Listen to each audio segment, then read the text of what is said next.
That is good. That is good. That is very, very, very, very good. All right. Countdown about 90 seconds, and we will officially begin the show. Got a poll up right now on Twitter and on YouTube asking you guys, what did you think about WWE Raw? So take your pick, Twitter at the RCWR Show or youtube.com/the RCWR Show, and you can cast your vote over there. But sound off, let me know what you thought about tonight's WWE Raw. I am most curious. Most curious. Let's see what we got here. Yep, that's what I want. And on that note, we are good to go. Time to do the show. Let's go! Warning, the RCWR Show with Lee Sanders is intended for a mature audience only. The following is an Infinity One Productions presentation, keeping it honest, insightful, and interactive. Covering the latest in wrestling and beyond since 2011. You're listening to the RCWR Show. Now, your host, live from the nation's capital in Washington, D.C., Lee Sanders. For Monday night, October 26, 2020. What is going on? Lee Sanders here. You're checking out all new The RCWR Show, covering the latest in wrestling, entertainment, and beyond since 2011. What is going on? This is a very busy week and a very important week, as in your respected neck of the woods here in the US of A, you can go vote early. So I can't stress it enough. Make sure you go out there and you let your voices be heard. I'll talk a lot more about that and my personal experience voting early, as I did cast my ballot earlier today in the DMV, DC, Maryland, Virginia area. So I will let you know about that experience overall. Hey, going to be live for the next little bit. Streaming live right now on Twitch, Periscope, Twitter, YouTube, and Facebook. Just use keywords, the RCWR Show. So however you're checking out the show, appreciate the love and the support as always. Loads of stuff we're going to be getting into. Of course, we're going to be talking key points about WWE Raw. I don't want to be as long-winded with the talk of Raw, though, because for the first time since they aired their pay-per-view, I'm going to be giving my candid thoughts about the Bound for Glory pay-per-view event that was presented to us by Impact Wrestling over the weekend. Looking forward to talking about that. And we got some interesting little headlines that's gone down since last we were on the air. So keep it right here. We got a nice, fun, well-rounded, going all over the place on this edition of the RCWR Show. So, this Monday Night Raw, couple of elements in there that I liked. Honestly, I got to give WWE a lot of props for going into this episode and really spending a majority of the 3 hours pushing towards Survivor Series, getting all the matches set up, programs / storylines. I love the fact that they spent the 3 hours for this week really building that up and everything, as that pay-per-view is going to be coming to us in about 3 weeks. Yeah, almost time to get ready for another WWE pay-per-view event. I know, right? It's like, okay, we just went through one, but, well, hey, at least it's 3 weeks away, so we got a little ways to go, okay?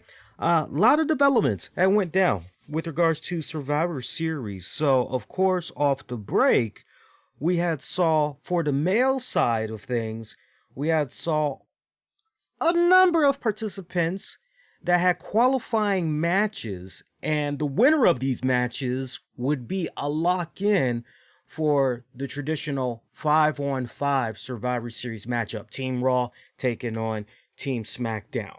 And one of the matches we got off the break for this week, we got to see in action AJ Styles taking on Jeff Hardy in a Survivor Series qualifying match. Damn good opener, by the way. Damn good opener. I was having shades of AJ Styles taking on Matt Hardy. I don't know if anybody else was kind of having...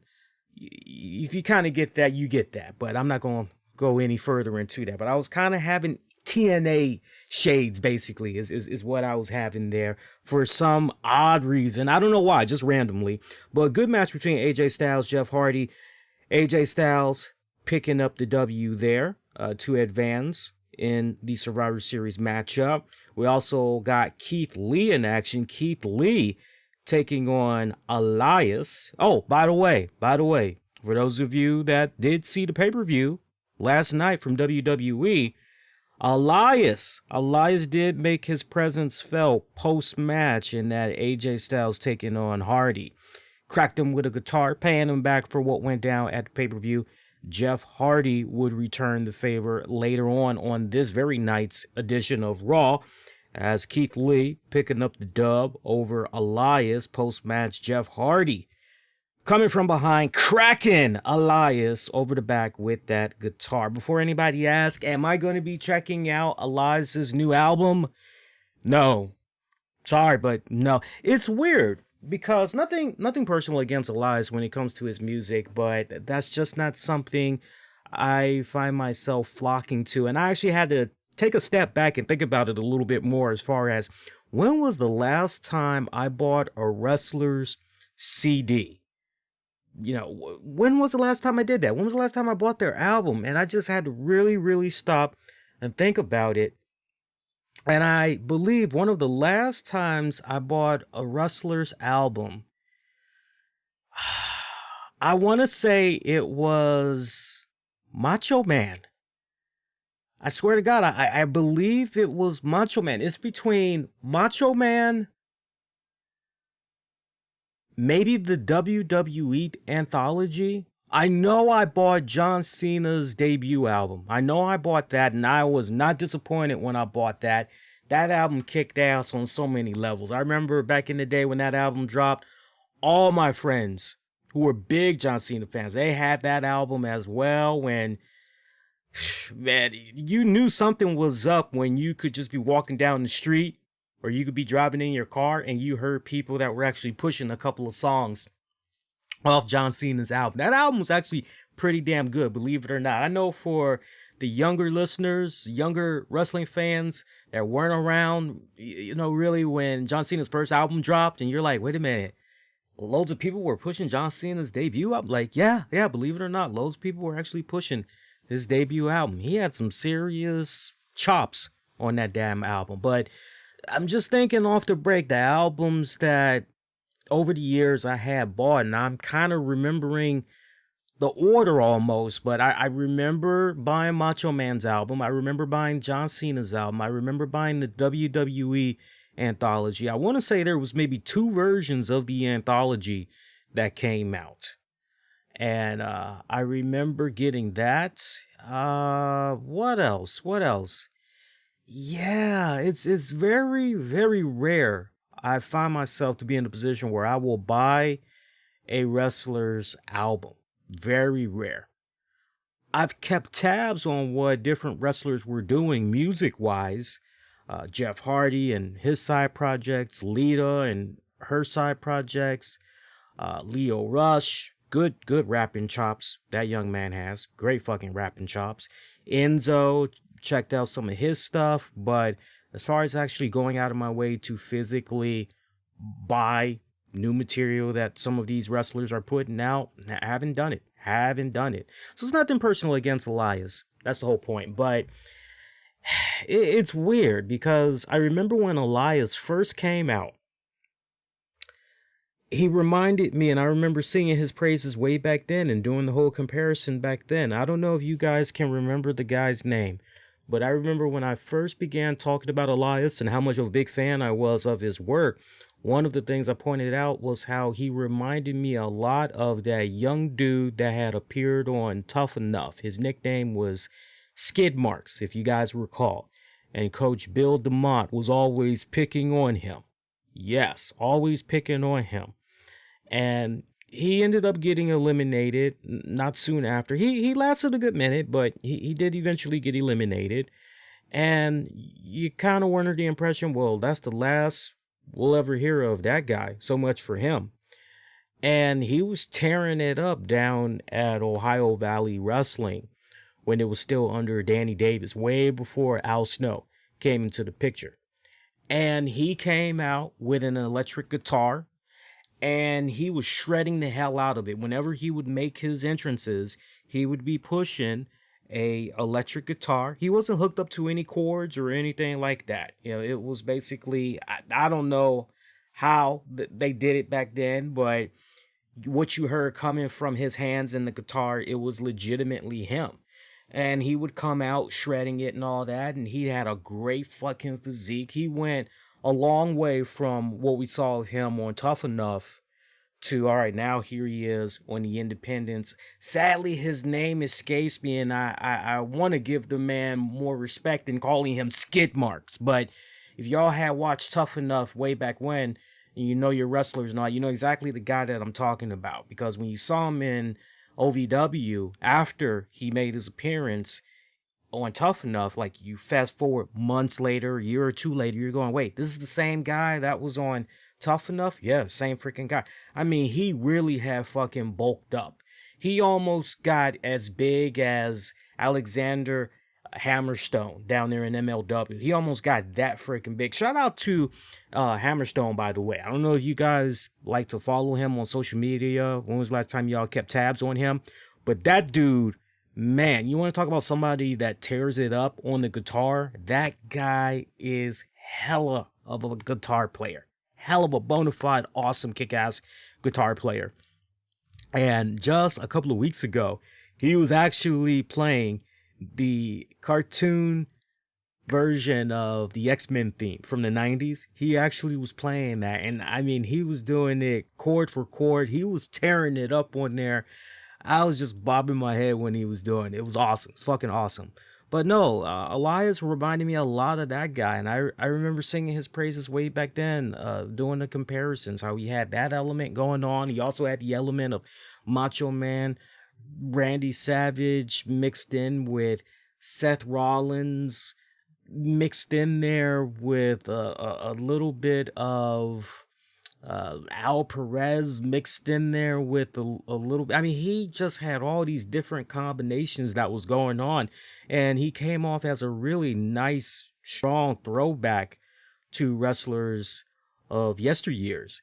And I was expecting really big, cool, kick-ass things to happen for him in his career in WWE. And I can remember there were many friends and colleagues way back then that were pretty high on him. And it wasn't that long ago. And now, teach its own, but at least for me, I find myself to be in a position of, well, you know, I don't particularly care for Elias anymore. That just shows you, as far as the power of the writers and the creative department, how you can start off so high with the expectations and all that of somebody, and you just fast forward. I mean, man, it hasn't even been 5 years when you really stop and think about it with regards to Elias. It hasn't even been 5 years. I think, if anything, Elias has been on the main roster now, what? I'd be shocked if it was 4. I mean, I'm willing to say 3, but I would be really shocked if it was 4 years. You know, it's just amazing just how the guy started off so fucking promising. Skyrocketing, really, really freaking good. You want to talk about a guy that creatively and everything had the fans in the palm of his hand, and they were just off of everything, hanging off of his every single word. If there was ever a talent to really make an investment in, it was a guy like Elias, and the fact that the boat was missed on him. It's like, okay, well, if not now, then when? Especially when you have to really put an asterisk by that when, because that asterisk by that when is a case of, okay, well, if not now, when? And that when are we going to get another opportunity like this where we are going to be able to fully have this guy eclipse from where he is now to becoming a bona fide megastar? And you know, it's just kind of heartbreaking seeing what's going on with him currently. I would like to be optimistic and say, well, what's going on with him this go round now that he's been drafted on Monday Night Raw and everything? Things are going to change. It's going to change for the better. I would like to be that optimistic, but when I look at some of these guys that were tearing it up and NXT had the great wave of momentum going in their favor and seeing how things have resonated once they've gone to the main roster, forgive me if I feel a little bit crushed. Forgive me if I feel a little bit crushed. But obviously, the feud there, following up on what we had talked about briefly on the post show. And by the way, shout out to those of you that had checked out the post show for WWE Hell in a Cell. However you had checked it out. I mean, whether you checked it out on Fight TV or you checked out the audio version of the show on demand on the downloads, that was made available earlier today, by the way, or you went out of your way and you checked out the webcast streaming on YouTube and all the other platforms. Definitely appreciate you guys that went out of your way to check it out. I pretty much gathered up all the numbers from all the outlets, and okay, well, it's actually pretty good. Okay, good numbers. So appreciate that as always. Love the support as always. All right, so those were your two guys.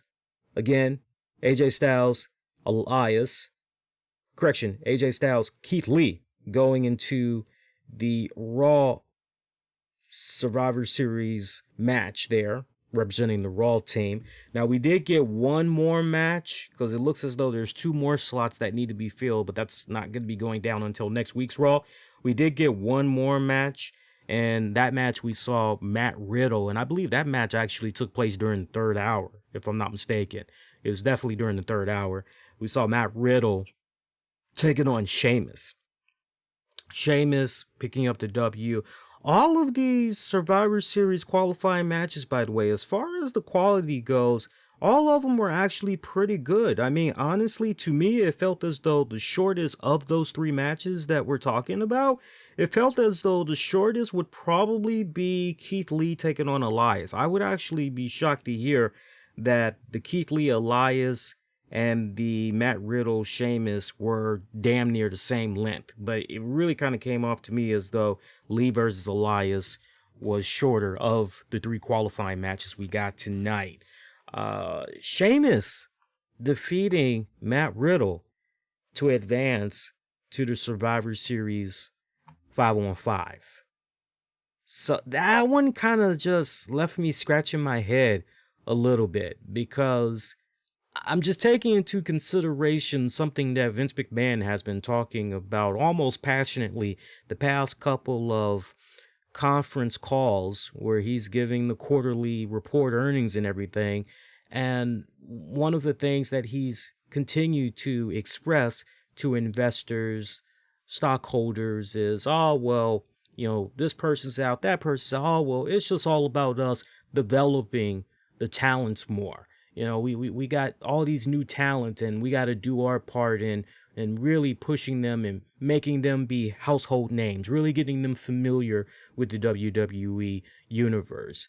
And I just couldn't help but just look at what went down with Matt Riddle tonight, and I just couldn't help but say, look, you know, yeah, look, Sheamus is not on his way out the door anytime soon. Sheamus probably got about maybe 5 good years left in him. 5 max. 4 for sure. 5. That's just the vibe I kind of feel. I don't feel as though Sheamus is going to be wrestling for the next 10 years. I just don't pick up that vibe. Hey, if I'm wrong, I'm wrong. I have no problem coming on here. Hey, I was wrong. But unlike some people, but that's just the vibe that I get. But I'm looking at Matt Riddle, and I'm going, well, wait a minute. You know, this young man, he just got drafted to Monday Night Raw. This is a talent here that was doing pretty damn good down in NXT. All right. Was doing okay for himself on SmackDown. All right. Still a relatively newcomer to the Monday Night Raw brand. Sheamus has been involved in the WWE for a good minute now, so your fan base is definitely familiar with Sheamus. Don't matter what brand he's on. If they've been watching for the past decade, they definitely know Sheamus and know what he's all about and everything. I felt a little bit perplexed seeing that Sheamus would be the one to advance and not Matt Riddle. And that just kind of really left me scratching my head quite a bit. quite a bit. So I'm hoping that the worst case scenario, as far as what's most likely going to happen, I hope that with the last spot for the Raw side of things for the men, I hope that it's going to be a case where we get last chance opportunity, or maybe they're going to take all the people that had lost their respected matches, and maybe you could do some type of a maybe a triple threat match, or maybe somehow you can do a fatal four-way elimination match, but basically a last chance opportunity where you can slide in there and represent Team Raw. I hope that they do consider doing something of that nature, and maybe that way Matt Riddle can get in there. Because I do kind of feel as though you definitely need to have a really good representation on the future of where the current product is with some of these talents and everything. So, I don't know, that just kind of rubbed me the wrong way. To each song, but that really had rubbed me the wrong way. Let me know what you guys had thought that watched Raw tonight. Let me know what you thought about hearing some of the names of some of these guys that are representing Team Raw so far. AJ Styles and his bodyguard. Look, we all know his name, but we don't need to mention his name, right? Besides, I call him Kareem Olajuwon, because every single time I look at him, I automatically think of one of my all-time favorite Bruce Lee movies that Kareem Abdul-Olajuwon was in, and this guy is massive. This guy is freaking massive. Now look, I have not seen any of this guy's in-ring work just yet. Between now and the next show, I'm definitely going to be brushing up and just absorbing all I can of his in-ring work and everything. But that guy has got some serious freaking height. Some serious freaking height. And it's so funny too, because I thought that was the guy that used to be Shane McMahon's bodyguard. That's who I thought that was initially, but no, that's not who that is. And if you guys recall, a couple of weeks ago, I was on this very show saying that, and I thought for sure that was Shane McMahon's old bodyguard. That's not Shane McMahon's old bodyguard. That's actually the guy that used to be one of Tozawa's Max ninjas. Yeah, he was that ninja. So, and I like how I say, yeah, he was that ninja. That's got you guys in the ghetto kind of chuckling a little bit. I see you guys right now. But I'm continuing to be very intrigued by the alliance of AJ and his bodyguard. I'm loving it. I'm loving it. And with a guy like that backing up someone like AJ Styles essentially could have any goddamn thing he wants. Who essentially is going to stop him? Seriously, like who's going to stop him? It's a great alliance that they got going on there. Hurt Business, they were in action, taking on Retribution. They had a elimination match. Now, Mia Yim, she did not participate in this match, and it actually led to me posing an interesting question on social media, and that question was basically, Hurt Business needs a female. And that was my way of saying this is how you kind of counter Mia Yim. And I posed the question, what's going on with Nikki Cross? What has she been up to? And all of a sudden, I started getting replies. I didn't delete anything. You guys can go see the replies they came in on Twitter. But all of a sudden, I had individuals that were throwing names out there. Naomi was one name. Bianca Belair was another one. Vanessa Bourne was another one. And I just couldn't help but kind of chuckle a little bit. And I actually retweeted that post with additional comments. And I say, look, I am all for equal opportunities. No doubt about that. But when you look at that thread and you see that the people that are putting the names out there, it's like, what do all those names have in common? Gee, I don't know. They're all black, essentially. And then, you think about the Hurt Business and it's like, okay, well, these guys are black. I'm like this. I'm like this because I can speak a lot more elaborately on this point now, which is never assume. Never assume. Just because you see what the Hurt Business is doing, what the Hurt Business consists of, don't come away with the impression that, oh, well, this is just straight up an only black group. That's it. No whites allowed, no Hispanics allowed. This is just pretty much a straight up all black group. Until you hear WWE acknowledge that in storyline, they have MVP or whoever say, as far as the exclusivity, if that's even a word, but I'm going with it because it's my fucking show. But anyway, until you hear something of that nature, and that didn't strike a nerve with me. I was just a bit perplexed at all the names that were being put out there. Everybody was it was like, okay, black, okay, black group over here, so they need somebody that's black. Not necessarily. And one of the main reasons why I had pointed out Nikki Cross wholeheartedly, this is brutal honesty here. Reason why I brought up the name Nikki Cross was because, one, I remembered that Nikki Cross did get drafted to Raw.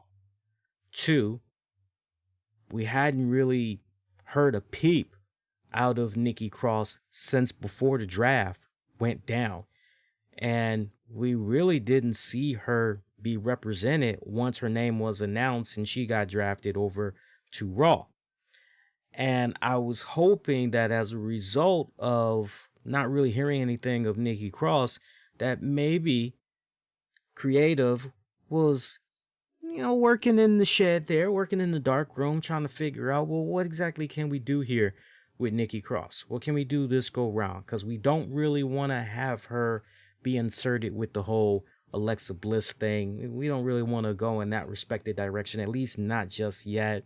What can we do with her in the interim until we're ready to pull that trigger on her and Bliss? And so for me, I was thinking, well, if we're going to try to have Nikki go in a different direction here, and see, this is the other reason. I remember what Nikki was doing in NXT. I remember what she was doing in Sanity, and I was a huge fan of not just her work, but Eric Young, Alexander Wolf, Killian Dane, all of those guys in Sanity. And I was hoping that for some respected reason, we could get back to a point with the Nikki Cross character where we can kind of rewind the hands of time a bit, and she can go back to those days there of Sanity as far as that personality and all that goes. I really feel, and I'll be honest, I really feel that the alliance with Alexa Bliss did a lot of damage to her character development in the WWE. I honestly feel that way. So I was looking at Nikki Cross kind of being reintroduced, slightly being repackaged a little bit. And I don't need to be thinking that hard on stuff like this, but for me, it's simple. Nikki Cross, minding her own goddamn business backstage, comes across Retribution. Mia Yim steps up, has some fun with her, beats the shit out of her. That's pretty much how you do it. Next time Hurt Business is doing XYZ and involving Retribution or whatever, Mia Yim's out there. Oh, well, Nikki Cross, she has a receipt that she needs to cash. And pretty much that's how you have somewhat of a alliance there between the Hurt Business and that respected female. Now, we all can make our own arguments of why, Nikki Cross in this stable, that wouldn't work, and here's the reason why that wouldn't work. Okay, that's fine. But can we all agree on one thing? If we are going to be putting a female there with the Hurt Business, number one, we got to put a female with the Hurt Business that we have not seen for a good minute. We all need to be in agreement of that. And some of the names that were mentioned on the Twitter thread, I mean, with the exception of Vanessa Bourne, those other girls, they're pretty much locked right now. They're pretty much doing some stuff. To a degree, with the exception of Naomi. I mean, we haven't quite seen her on a consistent basis on WWE programming just yet, but you get the point. But can we be in agreement that we need somebody, if we are going to eventually put a female in there, into her business, we got to go with somebody that, hasn't quite been seen in a while, and someone that definitely is going to kind of, make a really good impact to a certain degree. If the reports about Eva Marie coming back to the WWE is true, I mean, I'm just saying, especially if you want to give off a little rub or whatever, you could definitely go in that direction. Before she returned to NXT, I quietly entertained the idea of Amber Moon being involved in the Hurt Business. But now that she's back, Mama wants a new title, or whatever that promo was. Man, that was the most awkwardest promo I've ever seen in my life. Speaking of awkward, this elimination match between Hurt Business and Retribution tonight, can anybody explain to me what the flying fuck was going on with Mia Yim? I love Mia Yim. Loved her for years. For years. I remember right before I began doing the show in 2011. I remember I was always just being a big old sponge on what was going on the independent scenes, particularly when it came to women's wrestling. And I remember coming across the work of Mia Yim and just instantly falling in love. Then hearing about how she was a DC native and everything, I'm going, oh man, fucking cool. And I remember way back when I used to try to see about getting her on the show, but the representation she had back then was kind of like, I don't even know if word got to her that, hey, this DC local boy wants to try to get you on their podcast. Of course, we're talking about a time frame where podcast was still kind of, what is that? Oh, you're talking about internet radio. Oh, it was still kind of new. It was a new thing. Not every Tom, Dick, Sue, Harry, Mary, Carrie, Barry was into it just yet, was doing their own thing just yet. And yeah, I'm looking at this match tonight, and Mia Yim just fucking drops on the fucking canvas. I'm going, damn, she alright? Is she having a seizure or something? And then I just see her start to scratch herself like a fucking dog. I mean, I thought I was watching one of my favorite all-time skits of the Three Stooges. And if you've never seen this particular episode of the Three Stooges, you need to go out of your way and you need to check it out. I promise you, especially if you love Golden Age comedy and all that, you will have loads laughs. And the episode, I believe it's called The Termites of 1938. Anybody that is a Three Stooges fan, you'll know exactly the episode. You should know the episode I'm talking about, but the basic synopsis of it, the Three Stooges on this particular episode, and again, the episode, it's called Termites of 1938. And the Three Stooges, they play, and this is the vintage classic lineup, okay? So Moe, Curly, Larry, they play exterminators. And it's funny because the lady that ends up calling them, what she wanted initially was some guys that were basically, how can I phrase this? What she wanted were escorts. I don't mean of a sexual nature. She wanted escorts that could come to her party that she was throwing for all these snobby-ish rich motherfuckers. And, she wanted to, come off looking important, wanted her party to look like it was really banging and everything. And she was trying to have a really good representation of class and all that. And so she's telling her maid, you know, what she needs and everything. And the maid would be portrayed by a Aunt Jemima looking sister. You know, she's like, "Storm ladies?" And the lady's like, yes, exactly. And so, you know, she's in the yellow pages and she's like just going down the fucking list. And basically, rather than call escorts, she calls the exterminators in Mo, Larry, and Curly. And they go to this fancy ass society party and everything. And, you know, they think that this lady has the whole 9 yards, that she's got termites, she's got rats, she's got roaches, and all kinds of, and they're like, "Oh man, it's a field day. Oh man, we're gonna get paid. She got mice too, man. We're gonna get paid."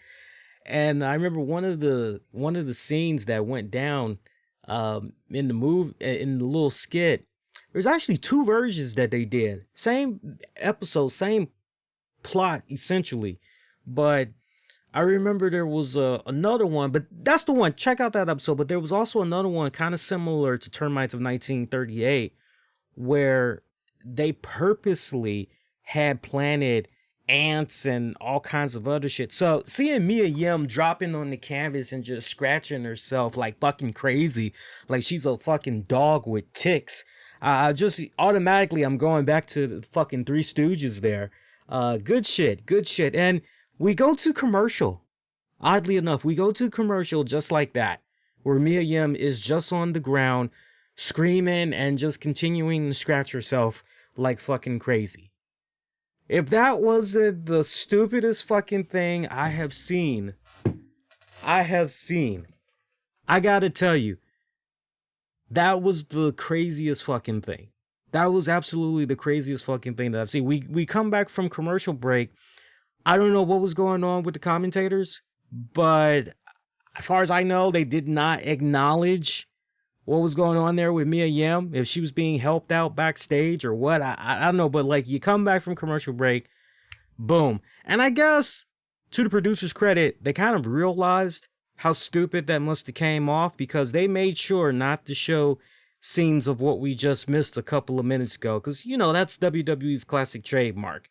Yeah, you may have seen it 5 minutes ago, but, you know, we think you're getting up there in age, so we're going to spam the hell out of this and show this to you a gazillion more freaking times so that, you know, you get it. Besides, we got time we got to kill. We got to kill 3 hours.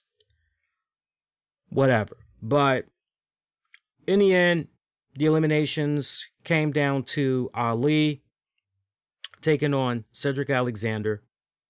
Seemed like Cedric Alexander had Mustafa right where he wanted him. Ali decides to grab a steel chair, hit Alexander with it. Referee calls for the bell. So by DQ, Hurt Business picks up the W. Ali, thinking he's pretty much done from here, tries to run for the hills, comes across Lashley, comes across MVP Shelton Benjamin. He pretty much at this point just freaking runs for the hills, goes over the barricade over by the virtual fan section, disappears off over there, and that pretty much was the end of that. Look, I gotta be honest with you. I told you guys I would try to be as optimistic as possible about Ali, but I'm starting to have a little bit of concern here, because when you look back on Shawn Michaels being the leader of D-Generation X, then when Triple H took it over, Wade Barrett in the Nexus, when you look at Adam Cole and you look at the Undisputed Era, you know, those just examples right there. I mean, we can go on and on and on all night of examples. But when you look at those, when you think about some of your all-time favorite stables, and you look at, okay, well, who was the guy that was definitely the leader? Not just by name, but as far as the swag, as far as the talking skills, could talk you into watching them in a match watching them get their ass kicked. You want to put that money down because you want to see them get the tar kicked out of them. Yes, that's that guy. You know, you could think of all of the examples of those stables and, okay, well, who was the man in that stable? And Ali is just a leader by title. That's the one thing that I'm starting to notice about Ali. He is just a leader in title. I'm not exactly seeing what I would see in some of those other stables. And I'm sure if you guys really deep down inside take a step back and you really break it down for yourselves and think about the stables you grew up watching as a wrestling fan, you would definitely agree with me that, yeah, there's something about Ali there that is totally off. He is really lacking as far as a leader. Again, he has it in title, but as far as actually going out there and having that swag and just be oozing with that charisma and everything and really talking the good talk, he's just not there. And I still just can't help but question, why are these people that are 2 times bigger than Ali, why essentially are they aligned with this man again? Like, I'm trying to understand. So WWE, they got to tweak that, but this retribution thing, I just really need for it to be over. It just feels like on a week-to-week basis, this is just continuing to linger on. And okay, well, we tried that this week and that didn't work, so let's go back to the drawing board and let's try this. You know, that's just how it's feeling. I really need for this to come to an end already. And I tell you what, with Raw Underground no longer being in play, you know, I just can't help but wonder with regards to that idea I had spun as soon as Retribution was really off and popping. You guys will remember this. I said this on social media and I said it on the shows, and I was one of the first, if not the first, one of the first to say, what if I were to tell you that Raw Underground is nothing more than a underground compound where Shane McMahon is doing the scouting, he's doing the recruiting and all that for his Retribution stable. And now that you have Raw Underground off the table and you got, you know, essentially just Retribution just dangling there, you know, I just can't help but kind of wonder, okay, so, you know, what do we really got here? What do we really got here? Because at least, you know, we still got dangling in the wind. Okay, why would the powers that be in WWE give these guys in Retribution contracts? Why? All this carnage that they were causing, destroying property and all of that, and this is essentially how we reward them. We give them contracts. Like, that totally makes no fucking sense. We don't need to beat that horse to death, but you get the point that I'm making. So that's the dilemma that we're in right now. It really comes off as if creative isn't really genuinely sure what the hell they're doing with that Retribution stable. It seems like they are just trial and error. They are just, I remember back in the day, I used to do my comic books like that. When I was drawing and writing comic books, after I would get done making a comic book, you know, all based off my own characters and everything, you know, if there was something that I felt was kind of lacking, or man, I didn't really explain this well in this issue, I always found myself trying to rectify things in the next issue. I always found myself trying to explain, you know, well, this happened in the last issue as a result of, I always found myself kind of trying to play catch up, you know, trying to build upon a very weak plot twist, you know, or a very weak script. And I would just keep tweaking it and tweaking it and tweaking it. And I remember a lot of times when I really didn't feel as though I had a really good storyboard, I would mainly just rely on the artwork to get my ass over. And people would just be, oh, wow, you know, oh, that was great, you know. But yeah, that's just how I kind of feel when I look at what's going on there with Retribution. And hey, look, at the end of the day, I see the comment about Eva Marie would not be Under no circumstances, I'm exaggerating, but the point is, Eva Marie would, no, hell no. She has no business being with the Hurt Business. Blah, blah, blah, blah, blah. Hey, look, folks, at the end of the day, we're just kicking back. We're shooting the shit. That's all we're doing. We're shooting the shit. We're chewing the fat. What I say on this show, they're my opinions. It doesn't make it law. It doesn't mean I'm God, and so shall it be. Just random thoughts. You know, what you guys put out there, you know, it's like, look, I may not agree with some of the things you say. You may not agree with some of the things that I say. But let's agree that it's okay to disagree. The important thing is that we do like what most of America isn't doing. Have a meeting of the minds. Try to understand where we're coming from. See each other's point. Pretty much go from there. But you all get the point about the whole, as far as a female in the stable goes. Let's not continue to exhaust the hell out of that. Like, I'm sure that if we wanted to spend 20 minutes just thinking about what female would be great as part of the Hurt Business, we would come up with some really good names, especially if we could just have our way with any female that's on the roster right now. No restrictions. Yeah, then we can come up with all kinds of cool fucking names. But let's just be in agreement for now that, you know what? A female added to the Hurt Business wouldn't be a bad thing.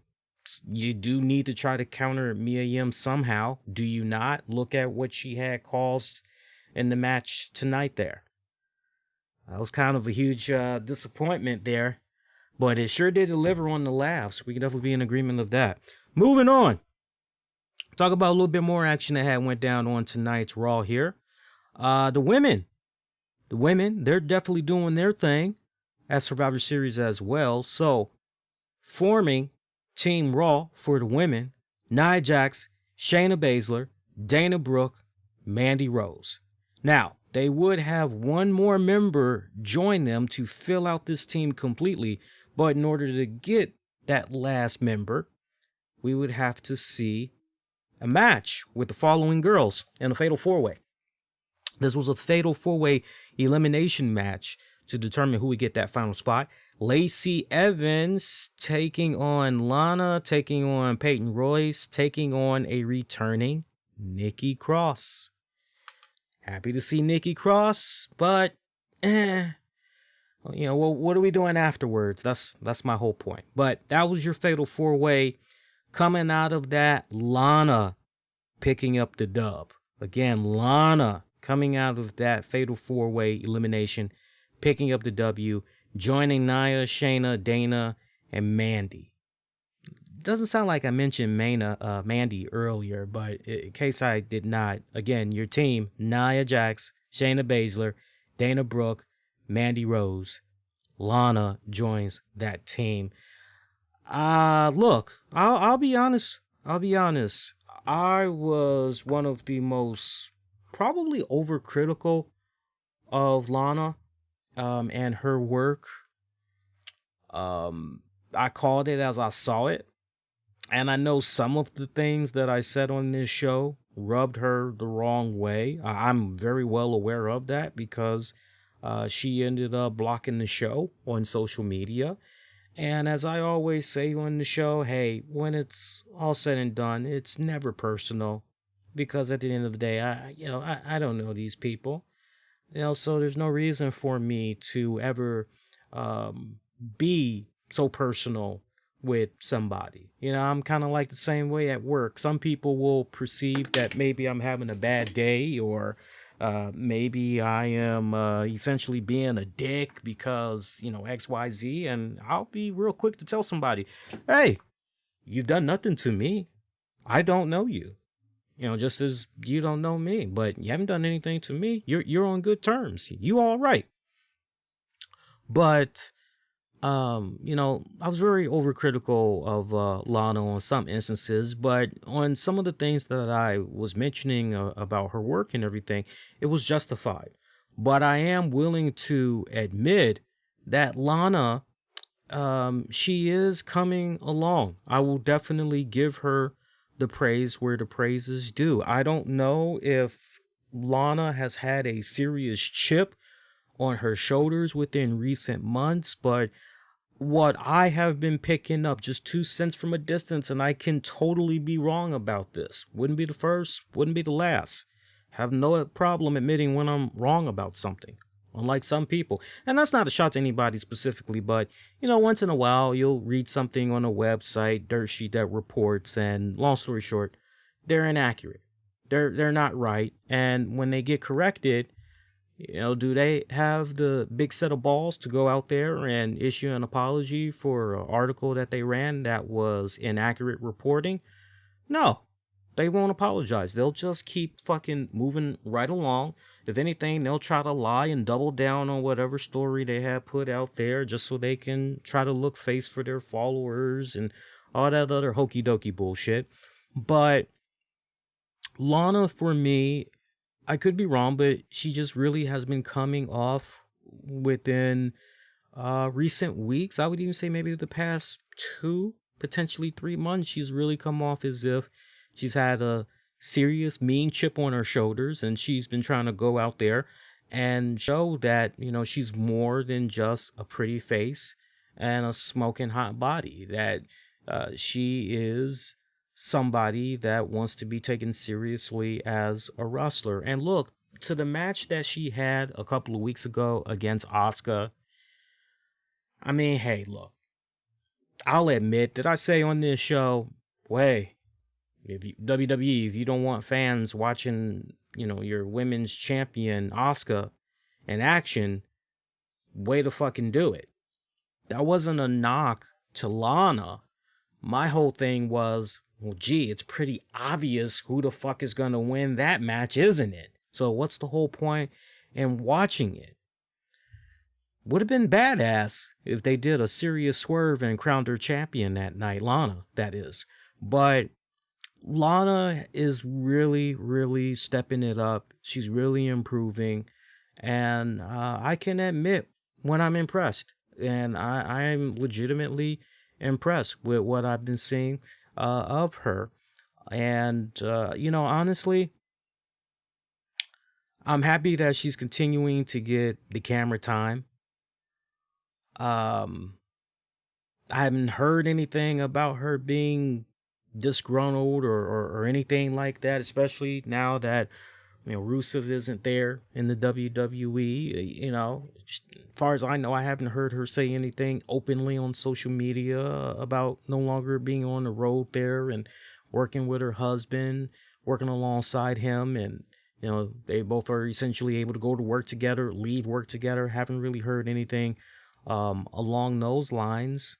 But, I would like to believe that everything that I'm seeing right now with her, she's coming off as if she's in a really good place mentally, and that she's willing to go out there and give it her all. She's willing to go above 100% and really fucking entertain. So I got to give it up to her. And so, yeah, Lana, I'm giving you your praise. Definitely keep up the great work. That's all I have to say. Keep up the great work.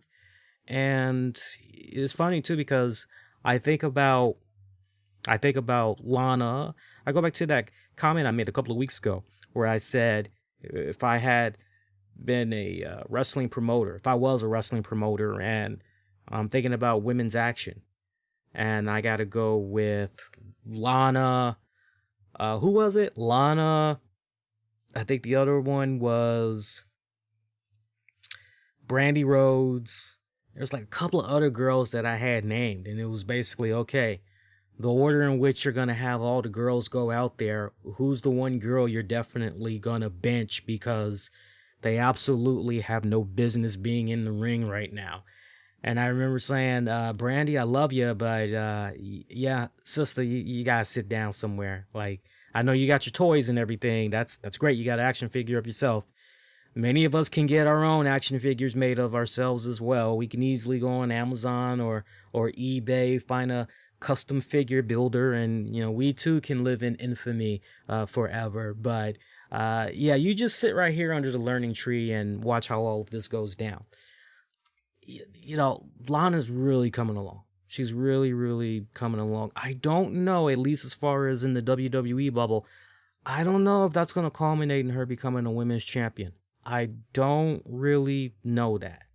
Now, some people will be quick to point out, oh, yeah, she might have won. But she got put through a table. I would look at it no different than Elias getting his ass kicked by Degeneration X. Yeah, he got his ass kicked by Degeneration X, but not every day you can brag to your friends. I shared a segment with all of these freaking Hall of Famers, all of these guys that I grew up watching. That's the stuff that dreams are made of. Those are memories I'm going to be able to take with me for the rest of my life. If my career were to end tomorrow, I got this great moment that I'll be able to share with my family and kids forever. So keep getting that TV time, So that's kind of how you need to think. That's sometimes how you kind of need to look at it. Because I see a lot of times when stuff like what happened with Lana tonight goes down, people will be so quick to use the word burial and all kinds of other shit. And it's like, pump the brakes, not so fast. Why are we going to that word? Not everything needs to be in connection directly with that word burial. Like just pump the brakes a little bit. If you want to maybe say questioning booking, if you want to say poor decision making, yeah, we can definitely go with that, but let's not go with burial. Drew McIntyre, I think now you guys are starting to understand and see where I'm coming from with regards to Drew McIntyre. We talked about this on the Hell in a Cell post show. So we get Drew McIntyre, who's just cheerful. So fucking cheerful. Dude, you just lost your goddamn championship after you held it for 200 plus days. You defeated some pretty big names. And in storyline, we got you coming out here. We got you cutting the Rocky inspirational speech, and you're just fucking jolly and everything. Well, what the fuck? I think now you guys are kind of understanding and seeing some of the issues I was having with Drew McIntyre as champion. Was on display tonight. I felt justified, honestly, that Randy Orton is now the new WWE champion. I really did feel justified in that. Seeing Drew McIntyre I cringed. I cringed at him cutting that promo that he was cutting. I was happy when Miz interrupted because I'm going, yeah, cut this shit, because I need to see some type of a fighting spirit. I need to see some type of a talk less, kick more ass, which is ultimately what we got. Miz, Morrison taking their shots at Drew. That basically set up a match later on between McIntyre against Miz. I found it kind of weird that they had McIntyre go over Miz. And this is despite the fact that Morrison was at ringside doing interference here and there where he could while the referee was distracted. Found that weird because after all, less than 24 hours ago, McIntyre falls, 6 feet high from steel cage structure in his Hell in a Cell match against Orton. He had internal bleeding. He's damn near coughing up a lung.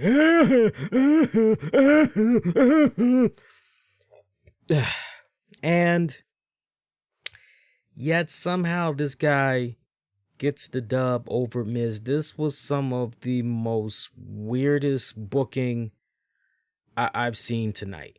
Because what really should have been the driving point tonight was, this man just tried to defend his WWE Championship, which he lost less than 24 hours ago. He fell off of a damn steel cage. He had internal bleeding. His leg got messed up pretty good by Orton. This man has no business being in a match like this. He has no business accepting a match of any magnitude, let alone a standard match, this soon.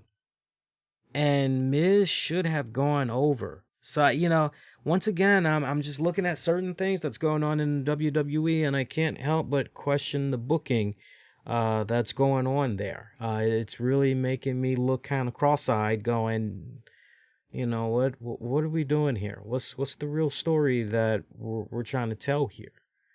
Um, Now, they kind of redeemed themselves a little bit later on in the night when they had McIntyre decide, okay, well, if Randy Orton's going to have his moment of bliss segment, hey, I'm going to make my presence felt. That was very entertaining. I did enjoy that. Closing out the show there with McIntyre, The Fiend, Orton.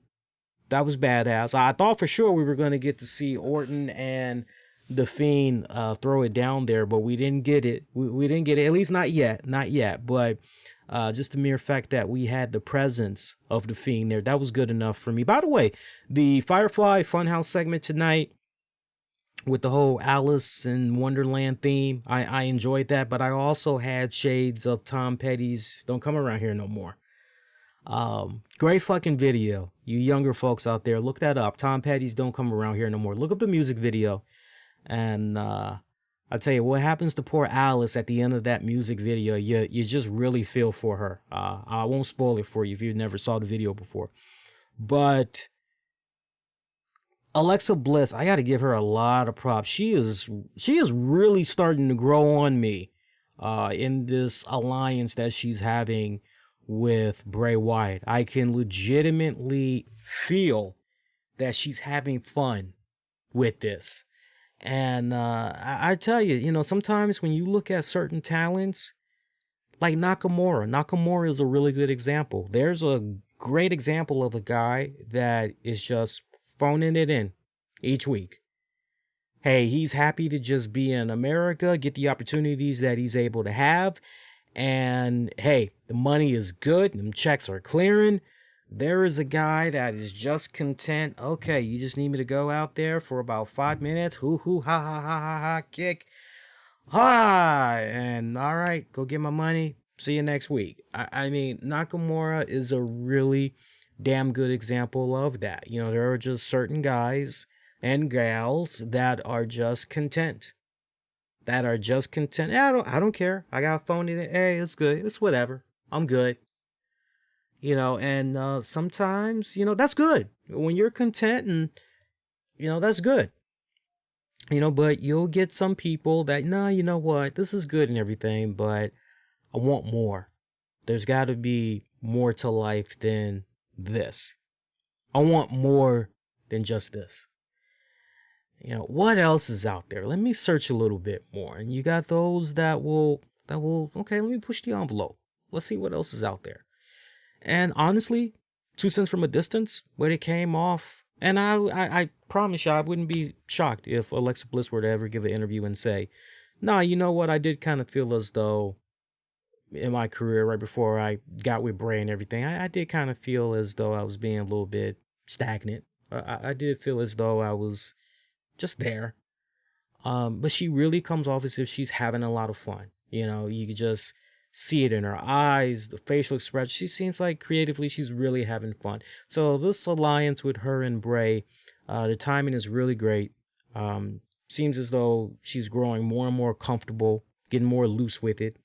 And when you get all of that, makes great TV. And she definitely was delivering tonight. I loved her on the Firefly joint. They killed my man Rambling Rabbit again. Never did I imagine during the second hour, when little kids are still awake, and this isn't me scrutinizing the WWE in any type of way. I'm not bashing them. But never did I imagine during a second hour, we would have WWE programming go with the notion of, well, hey, one of our characters got poisoned. Yeah, they got a little arsenic in their system. And you're like, what the fuck? And then just imagine being that little kid. Mommy, Daddy, what's arsenic?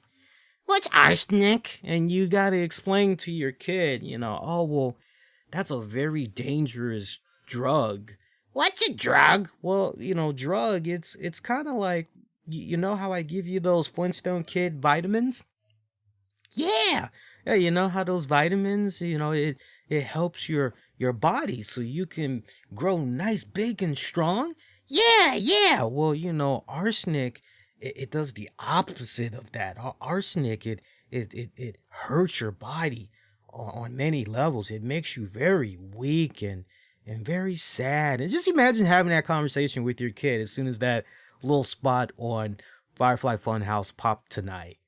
You know, but putting that to the side, I laughed my ass off. I thought that was just brilliant what they did to Rambling Rabbit this week. And I got to give WWE a lot of props, because whoever the sick fucks are that's backstage wondering, how can we kill Rambling Rabbit this week?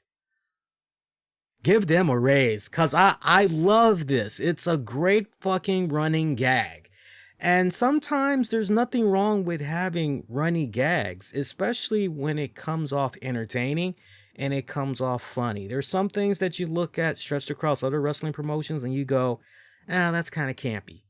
Okay, that's downright corny. Okay, wait a minute. That's not funny. That's not campy. That is just drizzling shits and corny as fuck. Why are we even watching this? Why is this on our TV? How did this make post-production? But what they've been able to do there with Rambling Rabbit every single week, I'm like this. If Impact Wrestling can have their heath for Impact, at least until this past weekend, but if they could continue to have that and some other examples, but if they can do that, then WWE needs to continue to have some type of a clever way and how they go about killing Rambling Rabbit. By the way, anybody else notice for the second week in a row, Rambling Rabbit dropped his wife? I'm like so fucking curious now. Who is Rambling Rabbit's wife? And will she make an appearance to the Firefly Funhouse? Because now I'm going, okay, so what's going on with the wife? How does the wife look? Wouldn't it be badass if it turns out Rambling Rabbit's wife is this hot-ass, voluptuous, big-breasted woman? Wouldn't that be badass? I mean, like, for you guys that remember Mad Men, remember the hot-ass redhead babe on there with the big boobs? I mean, wouldn't it be badass? So, basically, if you're kind of getting where I'm going, kind of think Who Framed Roger Rabbit. You know, I'm kind of going in that direction. You know, but wouldn't it be badass if in real life it turns out he's married to a real-life hot babe? I mean, that would just make interesting fucking TV. And I think WWE needs to seriously entertain that idea. We'll see. We'll see if they maybe go in that direction. But second week in a row now that they have dropped Rambling Rabbit, you know, his wife, his boo, his baby cakes, honey, love child. Ooh, baby. Love that. So yeah, you know, the way it's kind of looking right now, we're possibly going to be getting, at some point, I don't know if it's going to go down maybe right before Survivor Series, but it's kind of looking as though maybe we're going to see at some point Randy Orton taking on The Fiend, taking on Drew McIntyre. Triple threat dance there for the WWE Championship. Hey, I'm down with that. By the way, with regards to Survivor Series coming up in 3 weeks, we got some serious developments as far as the matches. I'm actually looking at some of those matches right now. This is your card right now. It's still early. But this is what we got going on right now. Let me pull this up for you guys here. Bear with me a second here, guys. There we go. All right now we've got Team Raw, which we pretty much had talked about. So Friday on SmackDown, they're going to be doing their spots, figuring out who's going to be representing the men's side for Team SmackDown. Team Raw, we pretty much told you about that. SmackDown, you got to watch this week. They're going to do the same thing over there. Bobby Lashley will be defending the United States title against Sami Zayn, Intercontinental Champion. It's basically champion versus champion. As far as I know, no title is on the line there. New Day is going to be taking on the Street Profits, champions versus champions. Asuka, the Raw Women's Champion, will be taking on Sasha Banks, the new SmackDown Women's Champion, champion versus champion match. And looking forward to this one. It's going to be a classic one right here. Randy Orton, the WWE Champion, will be taking on the Tribal Chief and the Universal Champion, Roman Reigns, champion versus champion match. So this card is stacking up to be pretty damn good so far. And keep in mind that this Survivor Series, the way it's themed and everything, it's all about recognizing the 30-year career of the Phenom, the Dead Man, the Undertaker. And all month long going into November, we got all of these cool special programs that's going on of the Undertaker. You pretty much get new original programming every single weekend. So if you guys had missed it or you weren't aware of it, we did get a new WWE Untold. I kind of want to just go back a little bit and kind of touch up a few things here. So pretty much everything began this past Sunday with WWE Untold, the Phenom and the Legend Killer. And the synopsis for that one: learn the incredible true story of The Undertaker and Randy Orton's epic rivalry from 2005 as told by the Phenom and the Legend Killer themselves. The Undertaker and Orton discuss their classic series of matches and recall the lessons they took away from their nearly year-long rivalry, from nearly getting set on fire and how to start and crash a lowrider, to learning the rights and wrongs of the sports entertainment business.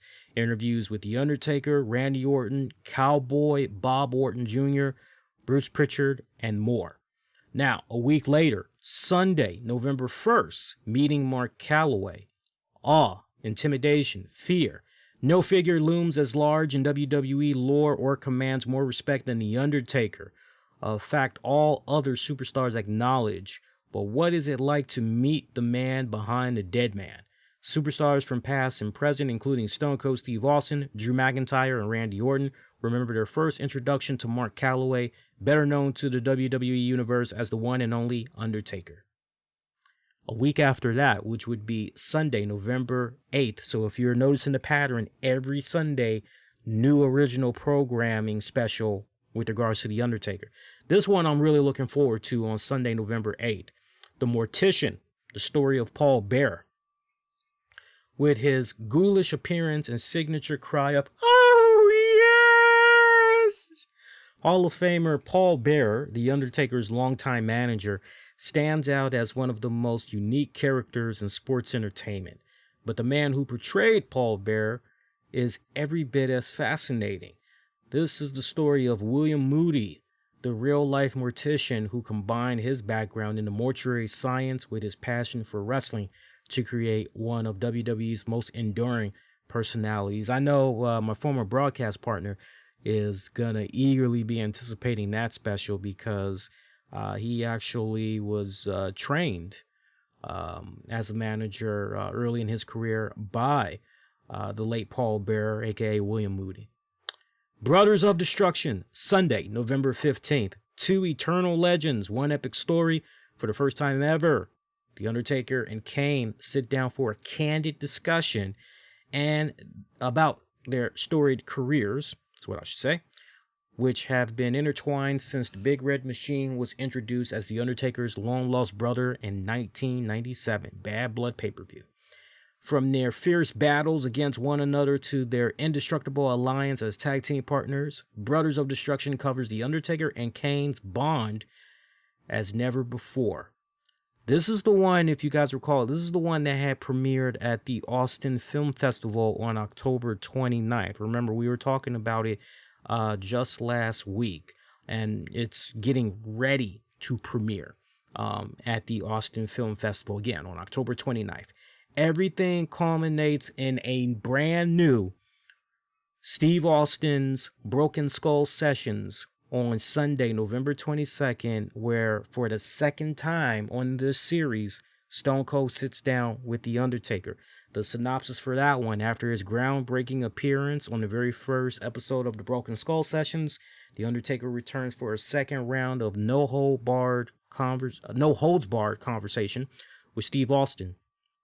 The Dead Man and the Texas Rattlesnake cover even more ground on this all-new episode, which premieres 30 years to the day of The Undertaker's arrival in the WWE. So that should be fucking badass. I'm looking forward to it. And if you guys remember, one of the things that I had said when I was talking about the first installment of Broken Skull Sessions with Undertaker, that's a lot of ground of content there. You got to do a follow-up, because this is at least 2-3 installments here with The Undertaker. So that's great that everything culminates in a second sit-down with the dead man on Broken Skull Sessions. So those are all the notes on the original program. So hopefully you have all your Sundays marked down, be able to check all of that good stuff out. You're checking out the RCWR show, covering the latest in all things wrestling, entertainment, and beyond. Since 2011, you guys been enjoying the show so far. Hope you have. And if you have, please kindly, definitely, if you haven't subscribed, do subscribe. If you haven't been checking out the webcast version on YouTube, make sure you're leaving the likes. Helps more people discover the content with more ease. Speaking of Undertaker, 30-year celebration of his career and everything, for you gamers out there, if you have not been playing WWE Supercard in a good minute, this is actually now a really good time to come back and play WWE Supercard for a couple of reasons. One, you've got the brand new WWE 2K Battlegrounds game that's out. Now, they have released some patches that fix some of the issues that I pointed out in my review on the website, which the website is currently down for maintenance. I hope to have the site back up either this Wednesday or Thursday, but it's down for maintenance right now. They've done their best to update, put some patches out to try to help fix the game and everything. If you get the game, there's a really cool QR code that you get where, you can have a really good edge on the competition as you get 2 John Cena. I believe the tier is WrestleMania 30. Is it WrestleMania 36 or is it SummerSlam 2020? I think it's SummerSlam 20. You know what? Let me boot up my game real quick here. That's how I can tell you. Let me just boot my game up real quick, and I can actually look at my roster. But yeah, you get 2 WWE Battleground John Cena cards, which ultimately you could go ahead and pro. But I mean, with just those 2 cards off the break, I mean, you can win a great majority of your matches. You can win 90% of your matches with those 2 cards. And I'm actually looking at my deck right now. Yeah, you get 2 Battleground John Cena SummerSlam tier cards. So, I mean, that's pretty good. And that is, bear with me one more second here. And that is, hang on here. Filter, done. Deck editor. No, that's not what I want. What I want is filters. There we go. And that is the highest tier that is available right now, is SummerSlam 2020. Right up under that is the Elemental tier. So, they start you off pretty damn good. So if you're able to get a hold of those cards, that's great. I wouldn't be so quick to pro those cards. I know a lot of people want to be so quick to pro them. I wouldn't pro them until you essentially have another SummerSlam 2020 card that's pretty much ready to go. So you're essentially, okay, well, even though I've pro'd this John Cena one, I'm good. I mean, I know that's a bona fide win right here, but now I've got this other SummerSlam card. I'm going to be good to go. But keeping that in mind, aside from that, and you don't just have to get the game. If you guys want to dodge the game for now, just go on eBay.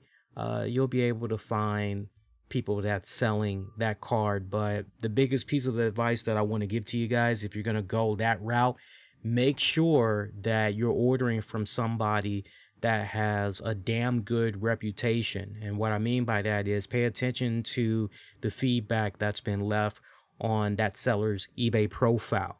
Make sure that, okay, this person has been in business for longer than 4 or 5 years, and they constantly are active on eBay as far as selling stuff. Try to do your best to make sure you're looking at, okay, what reviews have been left for them in the past 90 days? What reviews for them have been left in the past 60 days? What reviews for them have been left this past month? Make sure everything's on point before you order from them. You need to order with confidence that, okay, I'm going to get this. I'm not going to have any issues. I can tell you that I had one negative experience buying a QR code from somebody off of eBay, and I'm pretty damn confident that they were running a scam, and they knew that they were running a scam, and they had tried to give me the whole runaround and everything. But long story short, eBay was able to redeem me my money and everything. But you want to make sure that you're enforcing all of those points, valid points that I made, if you're going to try to go buy some QR codes for that John Cena. But putting that to the side, with regards to the Undertaker, there is a really cool Undertaker fusion chamber that is underway right now. And basically, here's how it goes down. If you remember the Rabbling Rabbit hidden quest that had popped up, I can't remember if it was this year, I think it was like late last year that they had the Rambling Rabbit quest. You're just randomly playing the game, and all of a sudden, Rambling Rabbit just pops up on your screen. Okay, think that same thing once again, but this time there's an animated Undertaker, very cartoonish, kind of almost looks like an emoji, so to speak. As soon as you see it, fucking click it, and when you click it, you'll automatically unlock a hidden Undertaker quest. And that hidden Undertaker quest, you have to do, certain objectives, and once you complete those objectives, you get yourself a cool, this is guaranteed now, I stress, this is guaranteed, you get yourself a SummerSlam 20 American Badass Undertaker card, Dead Man Incorporated. So that's pretty fucking badass. But wait, there's more. Aside from automatically unlocking that, there's also a cool Undertaker fusion chamber where you have an opportunity. Basically you gotta find all these parts. Basically gotta find all of these Undertaker, looks like Dow parts is kind of the vibe that I'm getting here. And once you're able to find all of these parts, you basically can activate your fusion, and you'll have an opportunity to unlock a Undertaker card. Now, here's the thing. This one, it does not guarantee you're going to get the coolest, badass fucking card that's there. And I actually want to try to show this to you. I know you guys that check out the audio version of the show, you guys aren't going to be able to see this, which is why you need to check out the webcast show more. But for you guys watching the web stream here, I'm showing you the card right now. You have a chance at getting this really cool, badass Undertaker 30th anniversary card. It's SummerSlam 2020 tier. He's got a really cool ass coffin in the background. I mean, great black and purple graphics that's going on. It's a badass fucking card. I apologize that it looked a little blurry there, but I don't think I can get it any more clearer for you guys. I could try. Let me just see what happens when yeah, it's not gonna, that's the best that it's gonna come up there, sadly. But yeah, if you go on social media, you can get a better look at the card. But yeah, you get a shot at that card. It's not a guarantee though. Normally when you're doing stuff like this, it'll say based off your tier, this is what you'll get. Well, this one, I mean, you could get the lowest tier, which is a shattered Undertaker card. You could get a Catalysm. You could get a SummerSlam 19. You could get a Nightmare Undertaker. You could get a Vanguard. You could possibly get the Royal Rumble Undertaker card.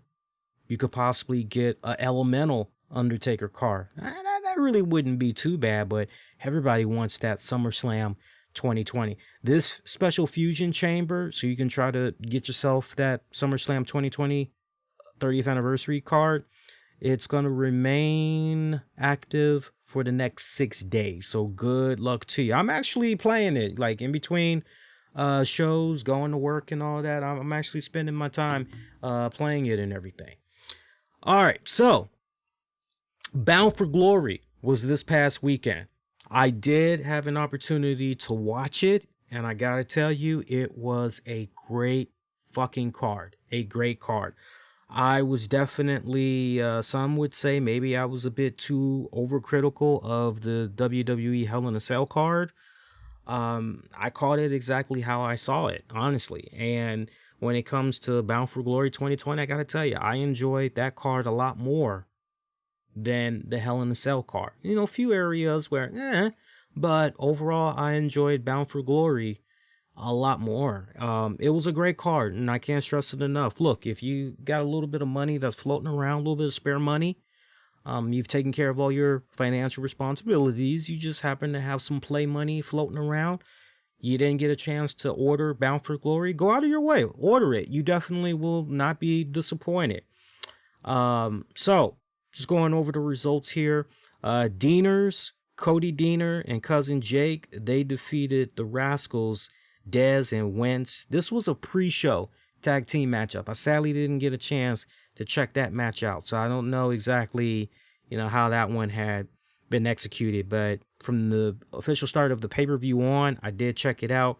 Rohit Raju retaining his X Division championship. He successfully retained it against Chris Bay, Jordan Grace, TJP, Trey, and Willie Mack. I gotta tell you, I was quite shocked at that.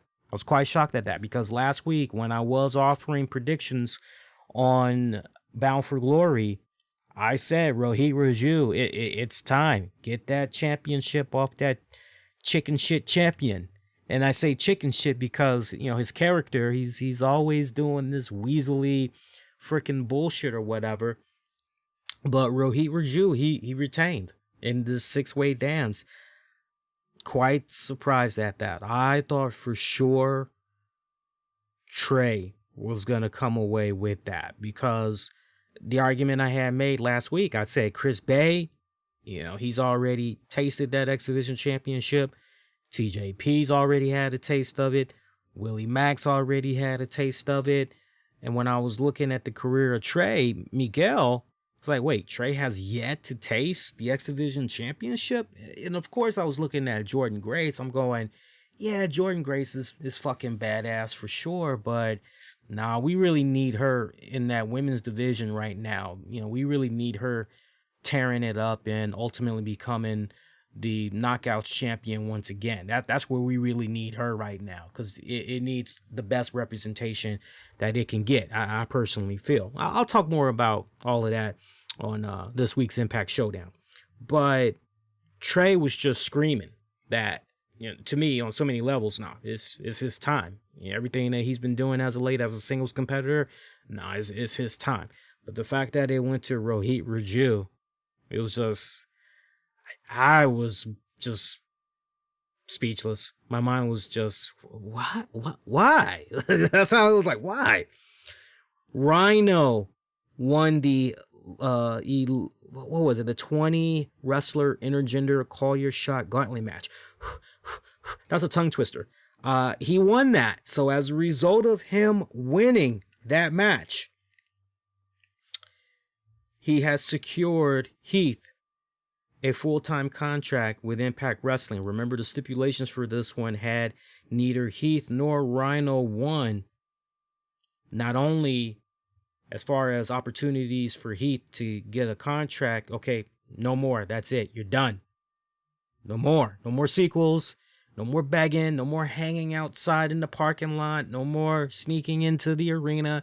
You're done. Aside from that, Rhino would have been fired on the spot. So in this case, Rhino still has a job. Heath still has a job. Moose defeated EC3 in a singles match. I gotta tell you, I enjoyed that match a lot. That match was or, it wasn't even really a match. It was more so a fight. It was more so a fight. It was a cinematic fight too, nonetheless. I got to tell you, this was one of their strongest moments right here on the card, or the entire card. This is one of their strongest moments. And I love the fact that EC3 and storyline was really trying to awaken Moose's truest potential that he felt Moose had been shying away from. Remember what EC3 was saying to Moose over the course of the last couple of weeks, which was, you're not really yourself. You are just a parody of a parody of a parody of other wrestlers that you grew up liking. There's nothing about you that is original. Not whatsoever. And so, the way that they told the story in this fight, EC3 had really awakened Moose's truest potential that he should be living up to currently in Impact. And they hit a home run. They hit a home run with this one. I got to give kudos to everybody involved in this one. Just the psychological levels that they went through in the storytelling of this matchup. It was great. It was fucking great. I love seeing the flashbacks there of montages of Moose's career up to, that point. Same thing that they did for EC3 and everything. And I also loved that when Moose finally awakened and he was just beating the tar out of EC3. I mean, punching him so bad, he's drawing blood, and you just see the blood flying all over the place as he's just pounding the hell out of him. Almost like Moose was pounding the hell out of ground beef or whatever, bloody ground beef. It's like, this what you want? Is this what you want? This what you're talking about? This what you wanted to see? And EC3's, yes, he's screaming at him, yes. It's like, now you're controlling your narrative. And just the way Moose defeated EC3 soundly. You're just going, loved it. That match to me really stood out the most from the entire card. Love seeing the highlights of Ken Shamrock being inducted in the Impact Wrestling Hall of Fame. It was also nice to see, and I was actually watching a good majority of Bound for Glory with my girl. Because she had picked me up from work and I just had it going on the tablet. We actually had to make a pit stop over to our nearest Kohl's department store. And I thought this was cool. I wasn't even aware that they did this, but apparently Kohl's has a relationship with Amazon where if you need to return something, you can actually do it at your local Kohl's. So not sure how many of you guys are Amazon buyers, but if you're a frequent Amazon buyer like me, and once in a while you come across something, I'm not really feeling this, what the hell, I need to take this back. Well, if you got a Kohl's that's nearby you, you can actually check to see if they'll actually accept those returns. I ended up returning a TV mount. I can take a quick sidebar real quick because there's only a couple more matches to talk about from the card, but this isn't long-winded, so you guys can indulge me. So if you're following me on social media, you die. Hey, we got a super chat. We got a super chat from Jake Hudson. Hey, Jake, appreciate the super chat, buddy. I'm doing good, man. How you been, man? Hope you've been doing pretty good. Hope the family's okay. I always appreciate the super chats. If you want to do like Jake and you want to put in a super chat, you can definitely do that. Remember, anything that's $5 or higher, you get the Tony Chimo super chat there. But no, I had returned a TV mount because I actually got a brand new TV that kicked in. When did the TV come? The TV came right before the weekend had kicked in. So I got a brand new TV delivered on Friday. And me and my girl, we actually handpicked this TV, the model at least. We didn't get a chance to see the actual size of what we have now. we ended up getting a 75 inch. Well, we were looking at that was on display for us at Best Buy. We were looking at what I believe was a 55 inch, and we both agreed, yeah, that's kind of small for us. We need something a little bigger. We're thinking that a 75 inch wasn't gonna be, that drastically big. But that's what we had picked out at Best Buy. We got for you tech guys out there, we got a Samsung 8 series TU 800. I think that's it. I think that's all I need to say. You guys should know the rest. Crystallized or whatever, crystal something. And it plays beautifully. It plays fucking beautifully. And so while the family's at work, I had the day off. And my boss had the nerve. This was so hilarious. My boss had the nerve. I kept checking my schedule because we get an app. And so we can check our schedule, just to make sure nothing funny's going on. So I'm logging in each day, right? And I'm looking at my schedule and I'm going, oh, okay. Everything's good. Friday is mine. Then I go to Thursday. I'm on my way to work, mind you. And I'm like, something saying, check your schedule. I'm going, nah, I'm good. I still got Friday off. I'm good. He hasn't changed it. Why would he change it less than a day before? That makes no sense.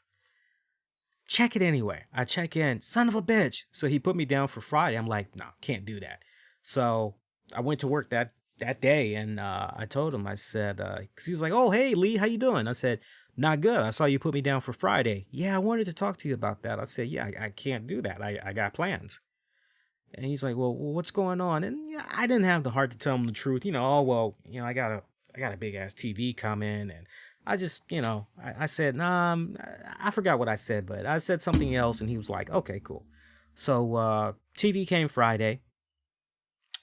I see this big ass truck that comes in the morning, and I'm going, what the fuck? And they just bring this big ass fucking box. I'm thinking that they fucked up the order. Like, you sure that's for me? Because that looks like a 100-inch screen TV. Like, that can't be.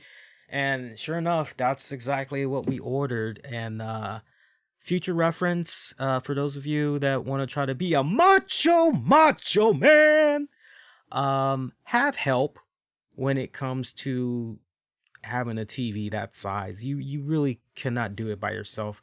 Don't ask me how, but I was able to, we got an actual house. I actually own a house. So they dropped it off on the middle level, which really doesn't require any stairs whatsoever. When you're outside, you just got to come up 3 little steps, boom, that's it from outside. But I took the TV from that middle level and I basically went up probably about 15 steps just to take it up to the bedroom. And boy, was that a bitch. Boy, was that a bitch. That's all I got to say. That was a bitch. And I also set up, aside from setting up my TV, I also set up my mother-in-law's TV. My mother-in-law now has, it was cool because we did a swap. So basically what we did was we were pushing a 55-inch Vizio. Because remember, if you guys remember, we had pushed a Samsung TV that my girl got from a friend that's years old. It blew out, right? You guys remember? Okay, so that blew out. So we were pushing a Vizio 55-inch to tie us over until we could get our new TV. We decided that Vizio 55-inch would go better in mother-in-law's bedroom so that she could have a bigger TV and she could watch her shows and everything.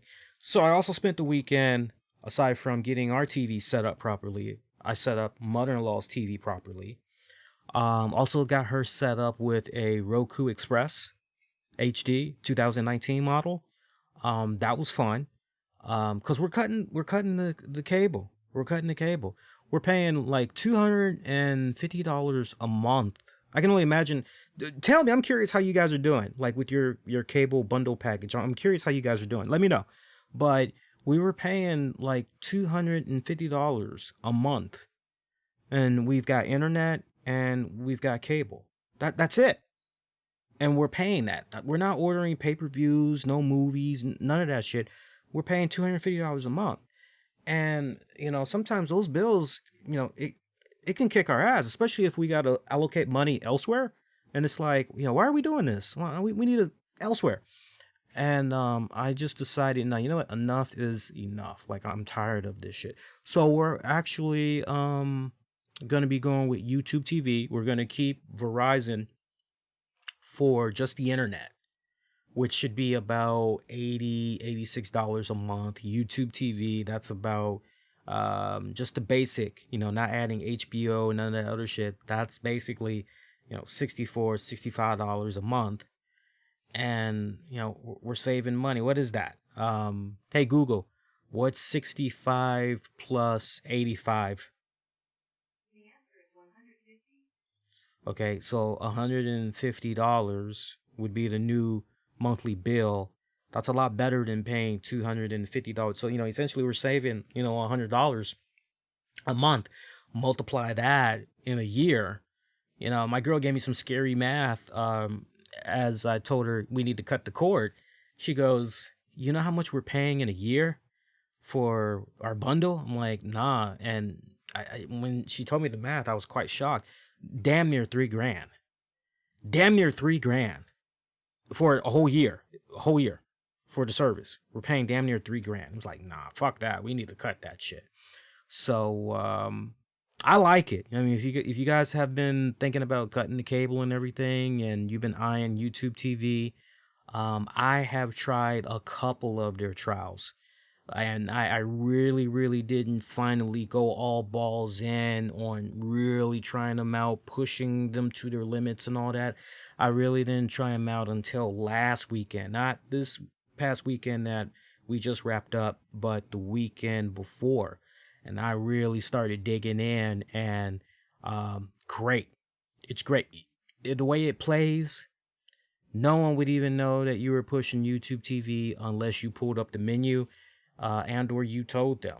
So if you've been thinking about cutting the cord, trust me, you would not be disappointed. Go ahead, cut the cord. You will be okay in fucking confidence. But that was part of my busy weekend there.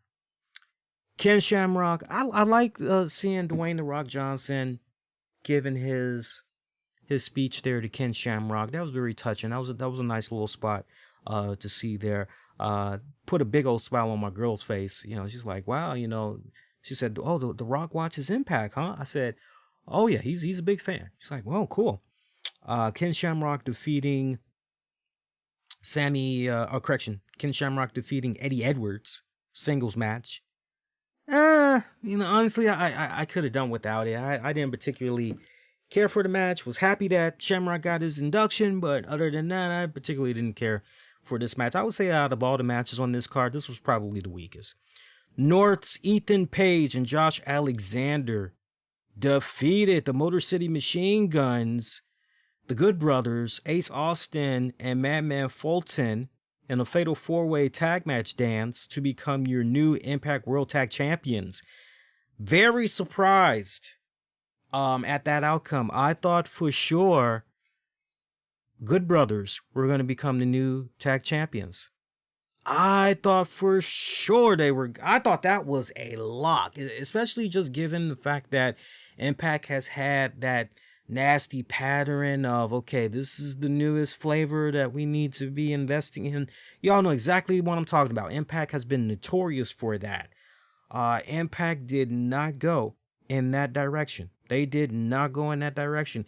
And then when I really kind of stop and look back on this entire card, this was almost, I got to give Impact Management a lot of credit. It was almost as if the way Impact operated with this particular Bound for Glory, nah, you know what, man? We are really going to pay it forward. We are really going to show our respect to those that has been with us for a good minute now.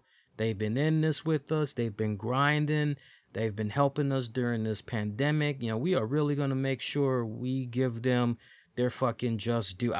That's honestly how it came off to me. I don't know how it kind of came off to you, but I appreciated it because normally in previous years in Bound for Glory history, we have normally seen clean sweeps of championship title changes, and some of them you're scratching your head, you're going, and and other ones you're just going, well, okay, well, yeah, that's cool, that's cool, whatever. But the North becoming Impact World Tag Champions once again. One of the first questions that comes to my mind right now is, what exactly is going on with the Motor City Machine Guns? Did they sign a long-term deal at all? Because I've yet to hear anything about them signing a long-term deal with Impact. So my question, it's a two-parter. So my first question is, how long of a contract, if any, did Motor City sign with Impact? Was it some type of a short-term arrangement deal? Just basically riding out shortly till Bound for Glory, a little bit after that. What's going on right here? Because I thought for sure if Good Brothers were not going to win it, I thought Motor City was going to somehow retain. That's honestly what I had thought. So I can't help but wonder what's going on with Motor City. Are they on their way out the door already? What's going on? What's the 411 on that one? And the second thing that comes to my mind now is, okay, well, now the North has the Impact Tag Championships. So, okay, Good Brothers now chasing after the North? Is that where we're going to be going? I mean, to each its own, but if the titles were going to change at Bound for Glory, personally, I wish that Ace Austin and Madman Fulton would have won the tag titles, personally, because I think the better program, the more intense program, thinking about just the storylines, I think it would have been a better angle if you would have went with the Good Brothers chasing after Madman Fulton and Ace Austin. Ace Austin compliments Carl Anderson, vice versa. The Big LG, Luke Gallows, compliments the hell out of Madman Fulton, vice versa. Especially when you go back and look at the past several weeks of Impact Wrestling program we've been getting, that would have made all the sense in the world to go in those respective directions. But North, as the Impact champs, tell you that really surprised me. Damn good tag match though. Damn good tag match. Su Yung returned. Was happy to see her. She returned and dethroned the former, I can now say former, Impact Knockouts champion Deonna Purrazzo. Su Yung, your new Knockouts champion. With regards to Kylie Rae, and I actually had looked up some news about Kylie Rae, trying to see what was going on with the sister and everything. According to 4W Online, they put some additional info out there. They are saying that the story of Kylie Rae being injured was not the case with what happened. Their initial report notes that Rae withdrew from the show due to a minor injury that reportedly was not serious, and Impact Wrestling had continued promoting Kylie Rae taking on Deonna Purrazzo for the Knockouts Championship for the show all the way up to when the match was scheduled to take place. However, the report has since been updated as F4W Online now states that their respective sources confirmed that Impact made no announcement on the Knockouts title match change yet because they were unaware with regards to the Kylie Rae situation at that time. The rumor of her being injured, though, is now said to be inaccurate.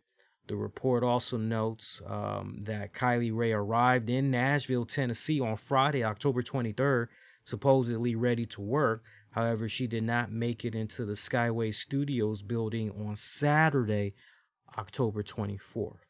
So, whatever is going on with her, just hopefully, it's nothing too serious. And, hopefully we can see her again really, really soon.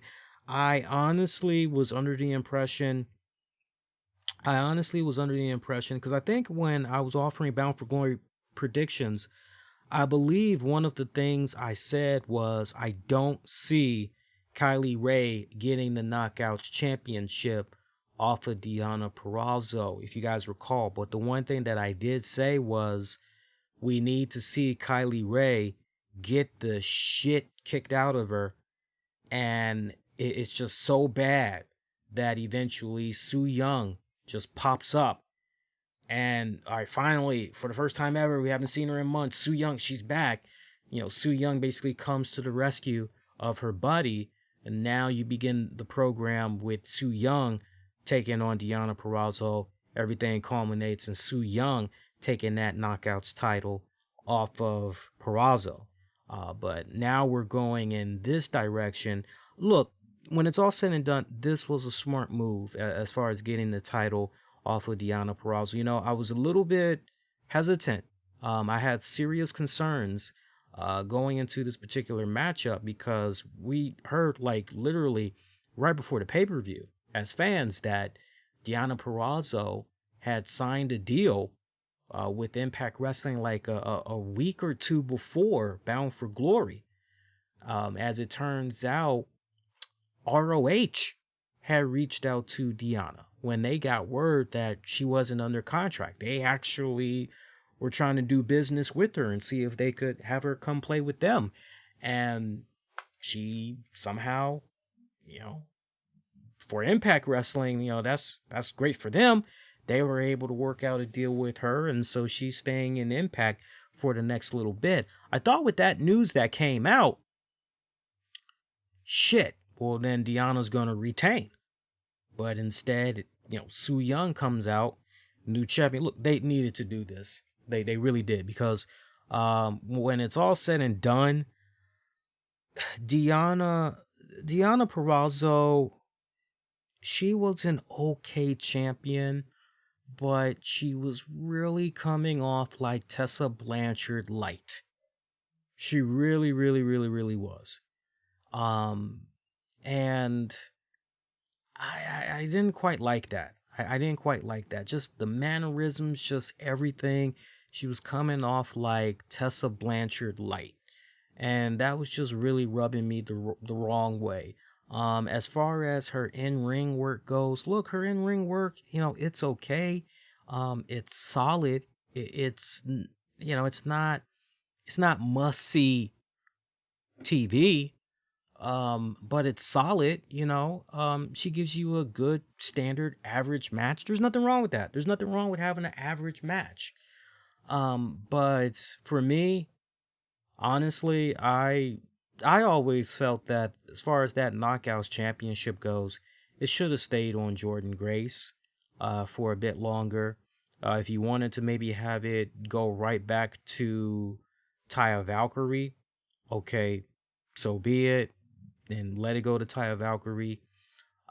Hell, I'm okay with Tenille Dashwood as the Knockouts champion. Kylie Ray, I see big dividends in Kylie Ray as a Knockouts champion, but Deonna Purrazzo, so I'm happy that they got it off of her. I'm happy to see Su Yung back at the helm again. Probably the shocker of the night. And I was setting up the TV in particular when that Su Yung taking on Deonna Purrazzo match was on. So only out of 100%, I probably saw about 40% of that match. So I relied heavily on my girl for that matchup. And I was picking her brain. I said, what did you think about Su Yung taking on Deonna Purrazzo? And she said, well, you know, it was an okay match. I said, how was the flow? How was the chemistry and everything? You know, was it crisp? You know, was it pretty smooth? And she said, well, you know, it was okay. I didn't really see any botches or anything like that. I really like the work of Su Yung. Deonna, just, you know, she's okay, but I can't quite put my finger on it. This is what my woman was saying. And she likes checking out the women, you know, wrestling and all that. But, you know, even she was kind of going, there's something about Deonna that, you know, I can't quite explain. I said, I think I understand. Rich Swann, your new Impact World Champion.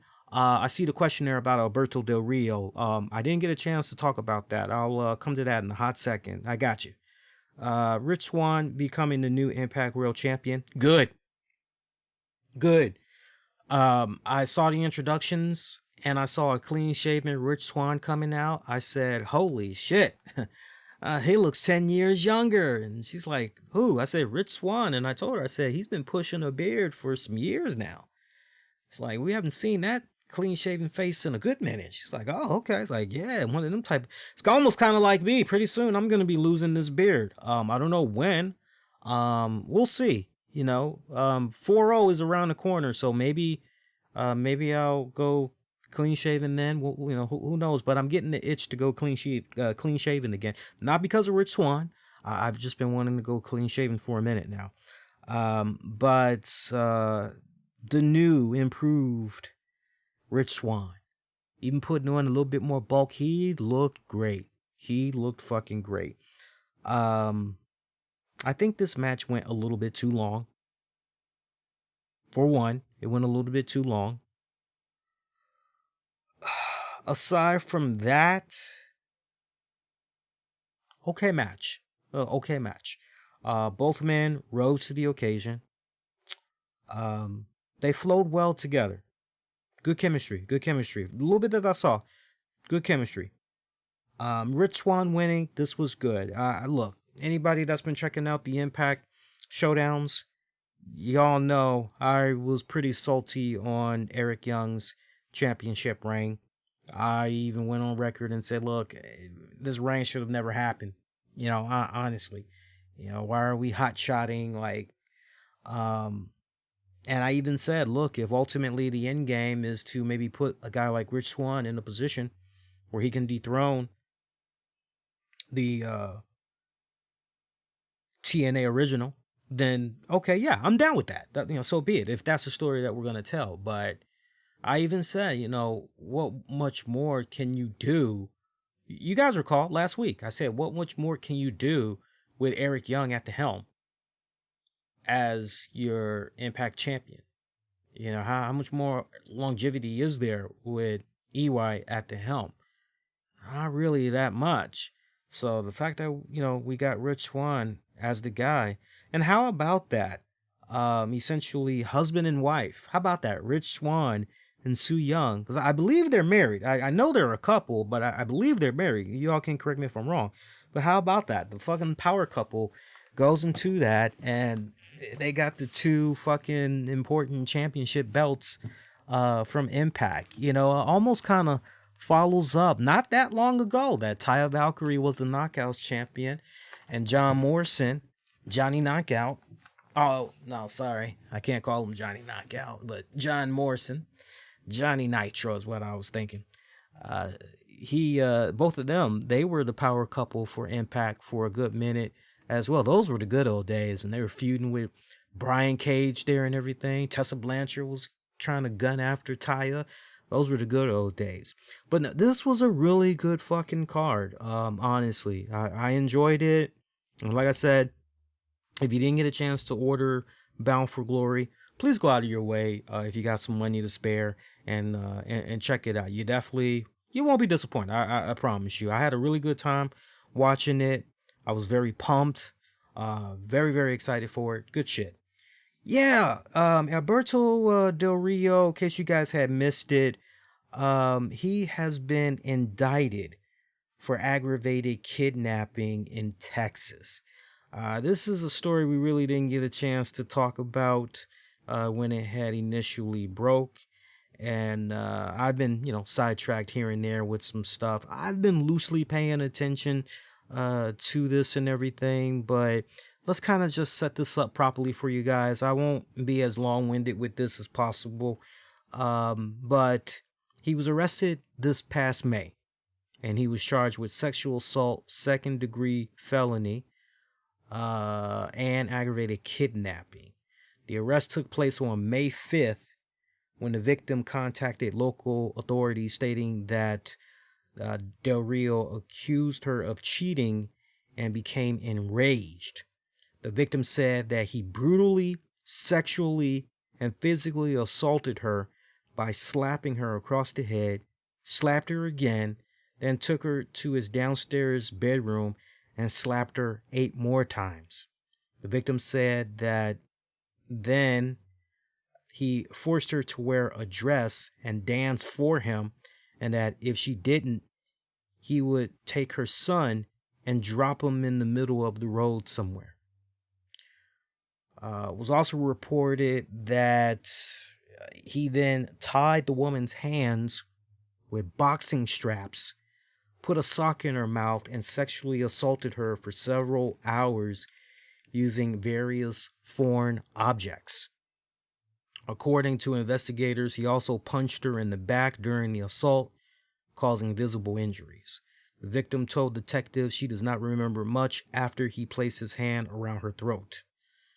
So as a result, he was charged with sexual assault, which is a second-degree felony, and his bond was set at $50,000. According to court records, he was slated to be arraigned, listing the primary charge as aggravated kidnapping.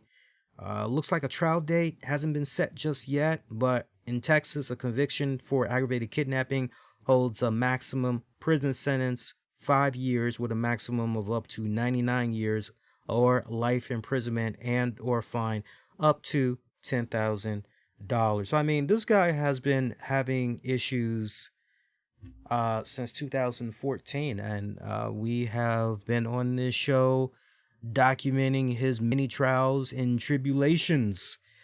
I'm sure somewhere Paige and oh, by the way, the trial date is scheduled for next year. That is something that I do remember. The trial date is scheduled for next year. It's going to be happening late January of 2021.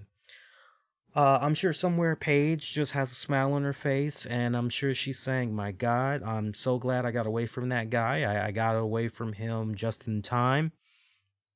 That could have been me, or I probably could have ended up much worse. Remember, there was a period there where her entire family was taking to social media expressing their concerns about her. They wanted her so far away, removed from this guy, it wasn't even funny. Now, you can say whatever you want about the current man that she's with and everything, but I tell you what, at least you don't see him in the headlines like Del Rio here. Del Rio obviously has some serious demons. He has got some serious demons. Whenever I see him in interviews and he's talking about, yes, I'm going to be coming back to the WWE, and, he's saying all this other shit, I just take what he's saying with a grain of salt, and I just say, yeah, you jive talking. I ain't got no reason to be paying attention to you because you just be spitting a whole bunch of hot white lies. I ain't got time for you. Look, I remember a couple of times way before the shit had went down with Paige and all that weird shit. The man with the big nose, the man with the funny deep voice and big nose. Way before all that shit went down, I remember when he first left WWE. I remember I had tried to get him on the show, and the people that were his representation and everything, they came off shady as fuck. That's about as far as I'm gonna go. I could go a lot more in depth about that, but I was getting Spidey Sense tingling vibes when I was talking to his own people. I just kind of felt there was like some real shady shit that was going on that kind of made me feel a little uncomfortable, and I backed off as far as trying to sit down and interview him and everything. And just every single time you turn around, the question I pose to you, the listeners, who do you feel more sad for? Do you feel more sad for Alberto Del Rio, or do you feel more sad for Teddy fucking Hart?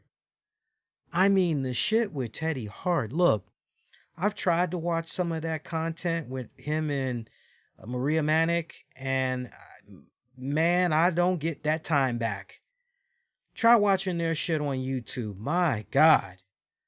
But man, I look at Maria Manic and I go, how the fuck can you be with this guy? Like, seriously, how the fuck can you be with this guy? What the flying fuck do you see in this guy to be with him like this? Teddy Hart, I just go, my God, man, you are from a legendary family, and this is how you're rolling? Like, what the fuck? it's sad seeing these men go through what they're going through, because it's obvious they are battling some serious demons. We've all got demons. We've all got demons, but it takes a big person to admit they have a problem. They've got some demons and they got to squash them. It takes a big person, because that's the first path as far as being on that road to recovery. Is acknowledging that you got some type of a problem and that you need help. You can get the interventions until you're blue in the face. You can have people read their little Bible scriptures, and unless you really want it, you're going to keep doing the stupid shit that you're doing. And I'll take it a step further. I'm honestly surprised that by now, Del Rio hasn't been found dead somewhere. Honestly. Because, we've always been talking about him. Seem like every single year, we've always talked about something weird, something foul, something fucked up, that he's been involved in. And, look, I'm like this. This doesn't sound good, especially if there are photographs, especially if a rape kit test was taken and stuff was collected, and a lot is going to come out when this goes to trial and everything. And we'll definitely be following this a lot more, but I don't want to be so quick to indict somebody, but given the repeated negative track record that this individual has had, I honestly would not be surprised if he actually was doing what he was doing to this woman. You look at how Paige was when she was with him. I know recently she had shared a picture of how she was a couple of years ago and how she's looking now and everything. But, when you think back to when she was with Del Rio, that's when she was really, really at her worst.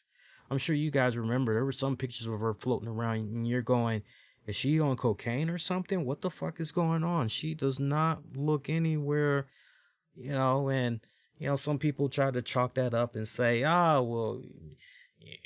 she's looking like this because, like, no. There's something going on with that girl. That girl's on some shit as well. Doesn't look good, though. It doesn't look good.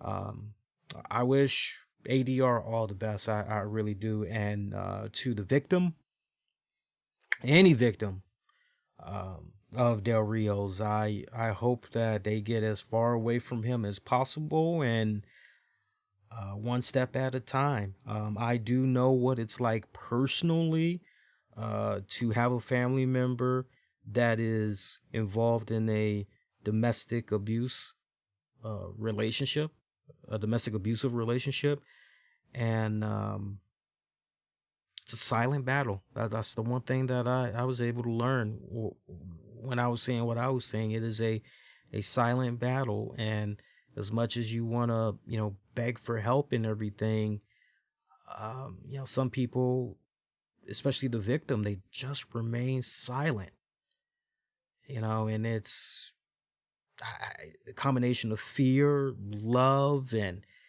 after a while they think that they have that type of behavior coming to them. They honestly feel that, maybe they deserve it because of something that they truly did wrong. Start questioning your self-worth and all. It is a very deep psychological mind fucker. Physical abuse or mental abuse on those levels. But to the victims, my heart definitely goes out to them. Definitely. On a much lighter note, AEW Dark. Get a new episode this Tuesday. We got, count them, not 1, not 2, not 3, not 4, not 5, not 6, not 7, not 8, 9, 10, 11, 12, 13, 14, but 15 matches on AEW Dark. And like I was telling my buddy Dick Van Klondike on Twitter, I said, man, you might as well stop calling this damn show AEW Dark, because there ain't nothing dark about it if you're going to keep rolling out 15, 16, 17, 18, 19, 20 fucking matches every single week. Peep this out. These are the matches. Evilise and Diamante take on Caitlin King and Savannah Evans. Brandon Cutler takes on Peter Avalon. Evo Uno and Stu Grayson take on Top Flight. Anna Jay faces Catalina Perez. Catalina Perez. Oh my God. I have such a fucking crush on Catalina Perez. You have no idea. Other than Selena De La Renta. Good God Almighty. Perez. Oh my God. I am tongue twisted when it comes to Catalina Perez. I sincerely am. Ricky Starks takes on VSK. Aaron Salo takes on Sonny Kiss. Jersey Muscle and Danny Limelight face the team of Jurassic Express's Luchasaurus, Jungle Boy, and Marco Stunt. Darby Allin head to head with Alex Chamberlain. The Hybrid Twos, Jack Evans and Angelico, face the veterans in Christopher Daniels and Frankie Kazarian. Dark Order 10 squares off with Sean Mulata. Brian Cage gets down and dirty with Fuego del Sol. Matt Sydal enters the arena against Lee Johnson. Best friends Chuck Taylor and Trent face off against Anthony Bowens and Max Caster. Nick Comorodo goes one-on-one with Will Hobbs, and Sheeta faces Leela Hirsch. Those are your 15 matches for this week's AEW Dark. Look here, man. Come down here. So what you want?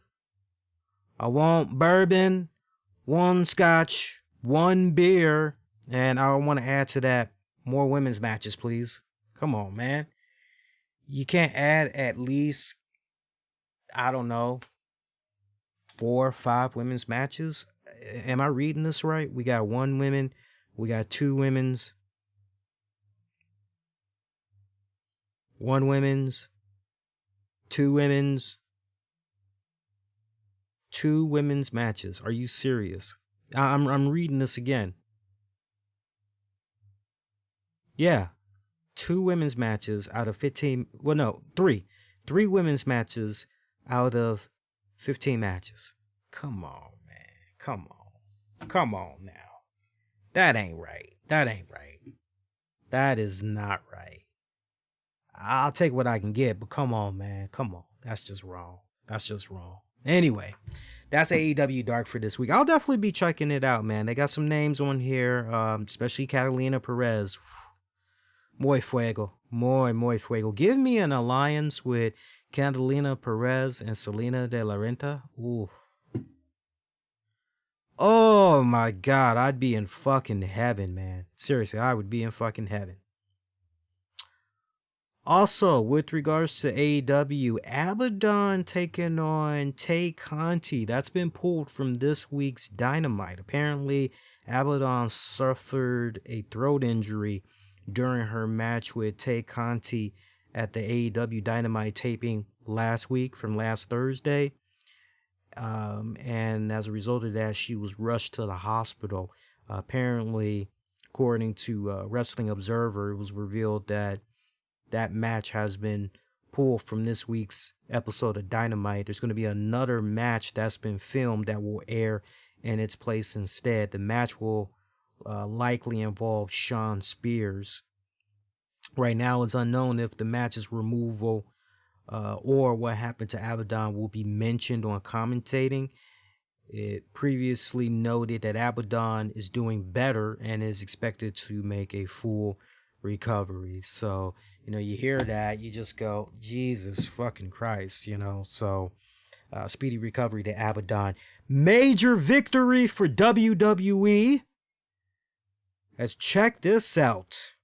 WWE is finally officially cleared of all lawsuits filed against them over concussions and CTE. PW Insider reports that the U.S. Court of Appeals for the Second Circuit issued a mandate as of October 22nd, dismissing all claims and appeals against WWE over the 7 cases consolidated into one regarding suits filed by Billy Jack Haynes, the estate of Nelson Frazier Jr., Viscera, Russ McCullough, Ryan Sakota, and Matthew Wise, Luther Reigns, Vito LaGrasso, and Evan Singleton, and several others that were represented by that goddamn lawyer always looking to make a quick buck, Constantine Kairos. The ruling goes into a lot of details on the history of the case and notes the reason for each dismissal of the claims and appeals, which range from jurisdictional issues and failure to state claims to lack of plausibility. The dismissals include the massive suit filed in 2016 by 50 former WWE talents, which alleged that WWE concealed the risk that concussive blows to the head could cause permanent degenerative neurological conditions. The ruling notes that we agree with the district court that the complaint and Laurinaitis contained no plausible allegations that WWE fraudulently concealed any causes of action from its wrestlers, and thus they affirm the decision to dismiss that suit. The mandate also says that they are dismissing Kairos' appeal of Rule 37 and Rule 11 sanctions, agreeing with district court's assessment that the case was characterized by Kairos' repeated failures to comply with the clear and unambiguous provisions of the federal rules of civil procedures and this court's repeated instructions and blah blah blah. So yeah, that is where we are at in a nutshell here. I hope this guy is honestly finished as a fucking lawyer. As long as I have been doing the podcast, this is a name that I have constantly have heard about, and the way this guy gets to some of these former wrestlers, the way that this guy gets to some of the wrestlers' families, and gets them in on this fucking lawsuit and all of that. You know, it's downright fucking dirty and nasty when it's all said and done. It's despicable because the way this guy operates, he comes to them at such a low point in their lives, whether it is a wrestler who is barely getting by, barely getting the call to do shoot DVDs, barely getting the opportunities for paid interviews, barely able to hit the road for autograph sessions and all that. This lawyer does a phenomenal job in getting them to jump on his bandwagon, and CTEs, concussions, yeah, CTEs, concussions. And it's like, yeah, well, I only worked in the WWE for about 45 days, and I pretty much was out of there. I don't really remember doing any matches where, you know, I got hit in the head with a steel chair or whatever. If anything, I was a powerhouse. I was mainly throwing people around. And by the time this lawyer is done talking to them, he's got them like fucking putty in his hands, ready to do whatever the fuck he wants them to do with whatever class action lawsuits and all that.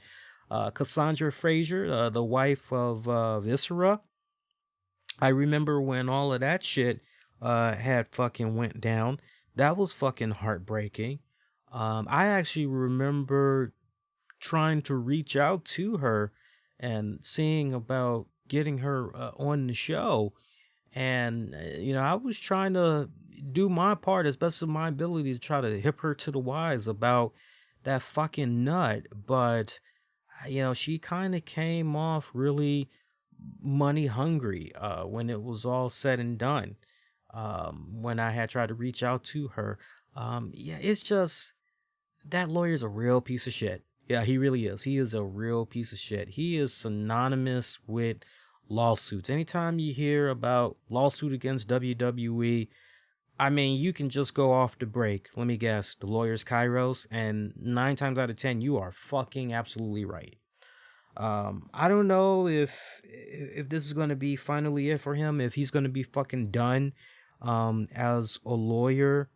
But a couple of things. It really kind of comes off to me that one of the main reasons why he was doing this was for the notoriety. I really kind of come off as if really, I truly believe this guy honestly felt he would be able to make a quick fucking dollar. He would be able to become a multi fucking millionaire. And I truly believe that he, what's the right word I'm looking for? I have it. It's on the tip of my tongue. I don't really think he was truly prepared for what he was trying to do. I don't think he really understood the juggernaut known as the WWE. And look, you can have 50, you can have 100, you can have 200, you can have 500 people all lined up that's going to join you on a class action lawsuit. When it comes time to prove XYZ, you got to fucking bring it. And it seems like with each of his cases, somehow shit was always dismissed. It's like he was always lacking in something. Always fucking lacking in something. He screwed everything up. Just hearing this guy was not prepared.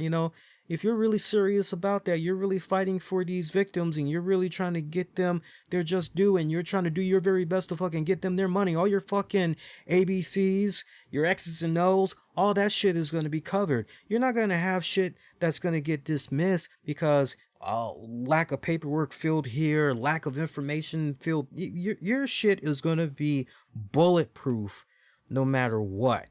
And I'm sorry, but I just don't see how going forward, if this guy is going to continue to think that he's going to be able to finally, some weird way, get a payday off of the WWE, that's the only promotion he keeps going for, by the way. I don't see how after this, how any wrestler in their right fucking mind, or victims, families of a wrestler, I don't see how anybody can continue to do business with this guy, knowing the type of reputation he brings about him, where he doesn't get the job done. He does not get the job done. I don't see how his reputation can recover from something like this. I just don't. To have all of these cases dismissed? Seriously. Crazy. Fucking crazy. Let's see. Other than that, I see the SmackDown ratings have come in for this past Friday. Remember, SmackDown was on FS1. We try to do our best to give you guys a heads up about it. So look, not that bad. Not that bad. Stay with me for a second with regards to numbers here. So SmackDown this past Friday on FS1, it drew an average audience of 881,000. That's pretty good. That's pretty good. Obviously, that's down from last week's SmackDown from the previous week's SmackDown on Fox, which had 2.214 million viewers. But when you compare what this SmackDown on FS1 did to last year when SmackDown was on FS1, last year's SmackDown on FS1 did 888,000 viewers. So slightly down, but very consistent, is it not? I mean, you're only talking just a slight little margin there. I mean, that's pretty good. So you damn near had the same identical audience from last year this go round, as that too was pretty much preempted, if you will, or relocated because of the World Series. So I mean, that's actually pretty good. As far as the 18 to 49 demo, SmackDown earned a 0.25 rating, which was down from the 0.6 rating the previous week. SmackDown was 15th for the night in the 18 to 49 demo and 56th for the night overall in total viewership. So I mean, that's not really that bad at all. The World Series game on Fox between the Dodgers and the Tampa Bay Rays, that drew 8.156 million viewers. Let that sink in. People love their baseball. People love their baseball. A couple of more topics we can get into before we get ready to roll out for the night. One thing that I do want to talk about, I want to talk about just, real briefly, my voting experience here in the DC, Maryland, Virginia area, as this week we pretty much get to go in and we can vote early. Polling places opened up as early as 7 a.m., some parts 8 a.m., and the voting went all the way until 7 p.m. or 8 p.m. And I went to my local polling place. I was able to find all this out over the weekend, where I was supposed to go and everything. And it was a great experience. It turns out I literally went to the same place that I went to 4 years ago when I had to go vote, except over there, I physically went into a school. This year, I didn't go into the school because of the whole COVID, and they're trying to make sure that students don't have any issues, while they're also trying to juggle the whole online school teaching and all that other stuff. But the school this year, it was closed. It's going to remain closed even going into next week for election day. But instead, they had us go across from the school to this little community center area, and that's where I went to vote.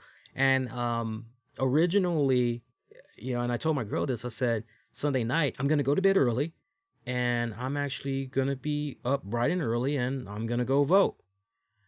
And I had a hard time going to bed. I'm usually pretty wired when I don't have to go to work the next day. So I'm just wired. I'm watching all types of stuff on the TV and everything.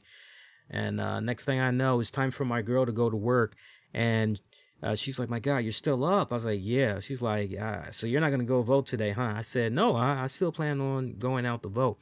And I actually was up until maybe 7:30 in the morning. No sleep the night before. So I'm up until about 7:30 in the morning, and it's still pitch black. And I don't know how it was for some of you residents in the DMV as well, but in my neck of the woods, it was still pitch black by 7:30 in the morning. I'm going, I can hardly see shit out here. How am I supposed to go find this place where I'm supposed to go vote? So I decided, now, you know what? Let me go to bed. I'll wake up in a couple of hours. I'll go vote then. So I wake up later on in the afternoon. I set the alarm and everything. I didn't sleep that long. I get up like around 2 in the afternoon. I go, okay, let's try this again. So I get me a lift, and I go to the place where I'm supposed to go vote. And I was in line for probably about, I would say, including the line, and when I finally was able to get my ballot, vote, and everything, just grand total, 40 minutes. 40 minutes. That was it. Lines were pretty much moving efficiently. There were really, no hang-ups whatsoever. Pretty much in and out, was able to do what I needed to do. It was honestly, it was a great experience. It was a great experience. If I had to compare it to 4 years ago, I would say 4 years ago, because I remember me and my girl both went to vote 4 years ago. And 4 years ago, we were in and out in about 15 minutes tops. 15 minutes tops. But, this go around, it was 40 minutes, but I was okay. Everything went smoothly. Everybody was so damn helpful, telling me what all I needed to do. Even right down to the point, one guy asked me, how do you want to vote? Do you want to vote electronically, or do you want to vote by paper? And I said to him, well, I guess electronically, right? That's quicker. And he goes, oh, no. You want to do paper. You want to do a paper ballot. That's actually the quickest. You know, we can get the real-time results out there like ASAP and everything. That's the quickest way to do it. It's like, oh, okay. I was like, well, I'll do a paper ballot then. And so he set me up, told me where to go and everything. And it was cool. It was cool. One thing, and I do want to stress this and make sure I pass it along to you all, make sure that you're checking with the local voting polling places, because if you're going out to vote early this week, kudos to you. Kudos to you. But the person that I was speaking to, they said, hey, just FYI, make sure you tell your friends and family if they're not going to be voting early this week and they decide they want to actually show up on election day, the polling places, they're all going to be switching it up. So yeah, you may be coming here this week, but it doesn't mean you're going to be coming here on election day. They're all going to be changing drastically. So make sure for those of you that aren't going to be going out to vote early this week, instead you're going to be going next week for election day, make sure you know ahead of time where you're supposed to be going. Nothing wrong with actually physically calling the place up to make sure that you are definitely going to be able to go to that respected place and, you know, do what you need to do and everything. But I can't stress this enough. Actually, before I get to that point, so that experience was good for me. I'm watching the news, however, shortly after I get in the house, and I see that, old stomping grounds of Prince George's County in Maryland, last place you want to be as well, because the cops over there, they do not play around. But I'm seeing in PG County, Maryland, you have folks that got up as early as 4 a.m. Marinate on this for a few ticks. You got people that got up as early as 4 a.m. to go vote and be in line by 4 a.m., 4:30, and yet all day long, 3-hour delays just to vote. I bullshit you not. 3-hour delays all day in PG County. And when I was telling that to my girl earlier tonight, she said to me, she said, well, look, think about this for a second. You know what that means? I said, yeah. I said they obviously didn't have enough resources to be able to do what, you know, they needed to do and everything. And I think the official number that we heard for PG County, I think we heard that about 9,000 people had came out Monday. In PG County, that is, about 9,000 people had came out to vote. And, when I said to her, yeah, it's like, obviously they didn't have enough resources for, the folks out there to help them quickly get in and out. She said, well, no, not just that, but with the number that you told me of the people that actually went out to vote, you know what that means? I said, nah, not really. And she goes, well, think about it. Who all lives in PG County? I was like, blacks? She goes, yeah. And what does that tell you? Like, maybe there's a lot of blacks that don't exactly like what's going on with this current administration. She goes, bingo. And they waited and waited and waited to make sure they were able to cast their ballot. I'm like, man, that's a damn good point. But aside from that, that's a different topic. I want to stay on topic. If you're young, you don't have kids yet, you don't have any financial responsibilities, that's good for you. But guess what? If you are of age and you can go vote, go vote. Because you may be saying, politics has got nothing to do with me. If you one day plan on getting yourself a credit card, you one day plan on getting yourself a nice car, you want to get yourself a nice little cool place to live, your student loans, because eventually you're going to deal with it. You're going to deal with some form of a student loan if you decide you want to continue your education and all that. All of that shit ties to politics. So whether you want to get involved or not, you are involved whether you like it or not. You want to make sure that for your best interests at heart, moving forward with your life, that the people that are in power from the bottom going to the top, you feel best represent your ideology, what's best for you, your friends, your family. You also got to think about your parents. You got to think about your siblings, because everything that's happening right now, you know, eventually you guys, you younger generation, you guys are going to be the ones that's going to be carrying the load. And, you guys are going to be like, okay, so what did we inherit here? We were in a position of power where we could get things rolling. So, okay, what did we inherit here from our parents and the generation before? You got to think like that. You got to think like that, because there are ramifications, maybe good, maybe bad, but there's ramifications that come. So whether you like it or not, you got to get involved. It's very important to get out there and vote. It doesn't matter if you're independent, unknown, Democrat, Republican, doesn't matter. You got to get out there. You got to vote. If you are living in the United States of America, this is your God-given right. This is what so many of our ancestors fought for and everything. And as I said on social media, I want to encourage you, the listeners. I want to encourage my friends, my family, my colleagues, especially my colleagues in the podcasting world. Use your platforms this week. Do your best to encourage people to get out there and vote early this week. If they can do it, if they can vote early, get out there and vote. If you cannot get out there and vote early, definitely make sure you're representing when it comes to election day. Definitely there's no excuse. Get out there, because when it's all said and done,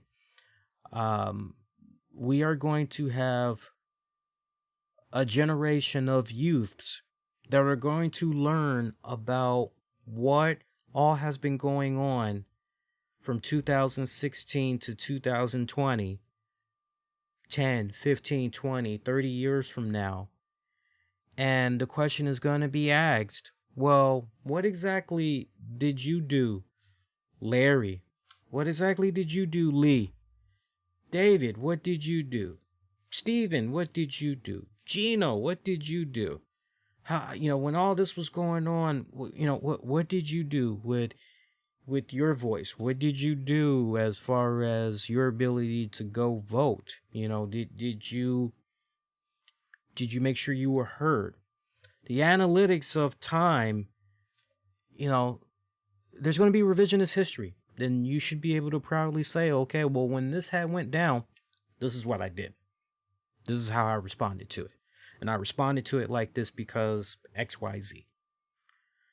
Trust me when I say that. Generations are definitely going to be looking at this particular time, and they're going to be wondering, well, what exactly was, because there's a lot in these past 4 years. There's a lot you can look at, and later down the road, okay, so what exactly were some Americans doing during this time? How were they helping? What were they doing to help? What were they doing as far as moving the needle here? So get out there, vote. Can't stress that enough. And aside from that, we got a really fun, laid-back weekend that's getting ready to approach, Halloween.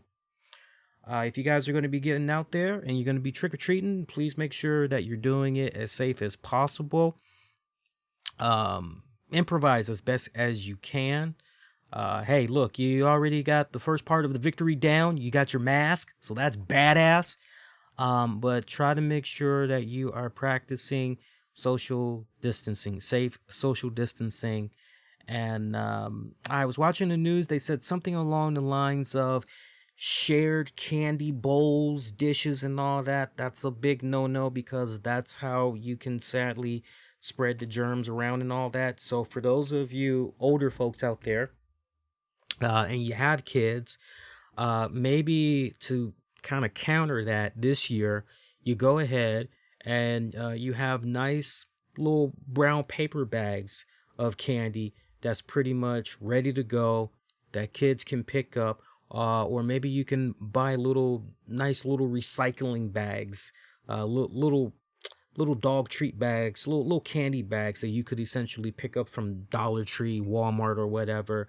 Have all of those candies, prepackaged, ready to go. Put it on a nice little table that, kids can just walk up to the porch, help themselves, And when you need to replenish, you can go ahead, replenish it, safely, of course, keeping the social distance and all that.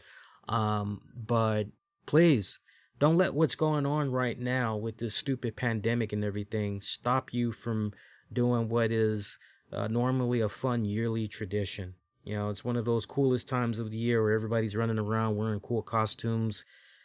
Everybody's a kid for one day, and so never kind of lose focus of that. Yeah. So on that note, that is going to do it for this edition of the RCWR Show. Shout out to our Patreon members, patreon.com/RCWR Show. Check out bonus audio video content. Won't be able to find anywhere else. Shout out to Patreon members, Gino Morgan. Shout out to Justin Ripstock. Shout out to John Wolf, Michael Davis, Tony Being Gaming. One of the very latest on all things Marvel Strike Force, Marvel Ultimate Alliance 3. Marvel's Avengers, Tony Being Gaming. He's the man. Tips, tricks, news, walkthroughs, reviews, and so much more. Check him out. Your next edition of the RCWR Show, that's going to be dropping, looks like Thursday. I'm actually off work this Thursday, which is the 29th of October. So the plan is to do something Thursday afternoon for you guys. So stay connected to me on social media, Twitter, Facebook, Instagram. Use the keywords, the RCWR Show, YouTube as well. And you guys will definitely know when I'll be going live. I appreciate those of you that tuned in live tonight, by the way. Those of you waiting for the audio version of this, I'll have the audio version be available for on-demand and downloads Tuesday night. Definitely by 10 o'clock. It'll be live on your favorite platforms wherever you get your podcasts. All right. That is going to do it until next go round. I'm wishing all of y'all to be safe and most importantly, be kind to one another. I will see you guys next go round. Y'all do. Take care.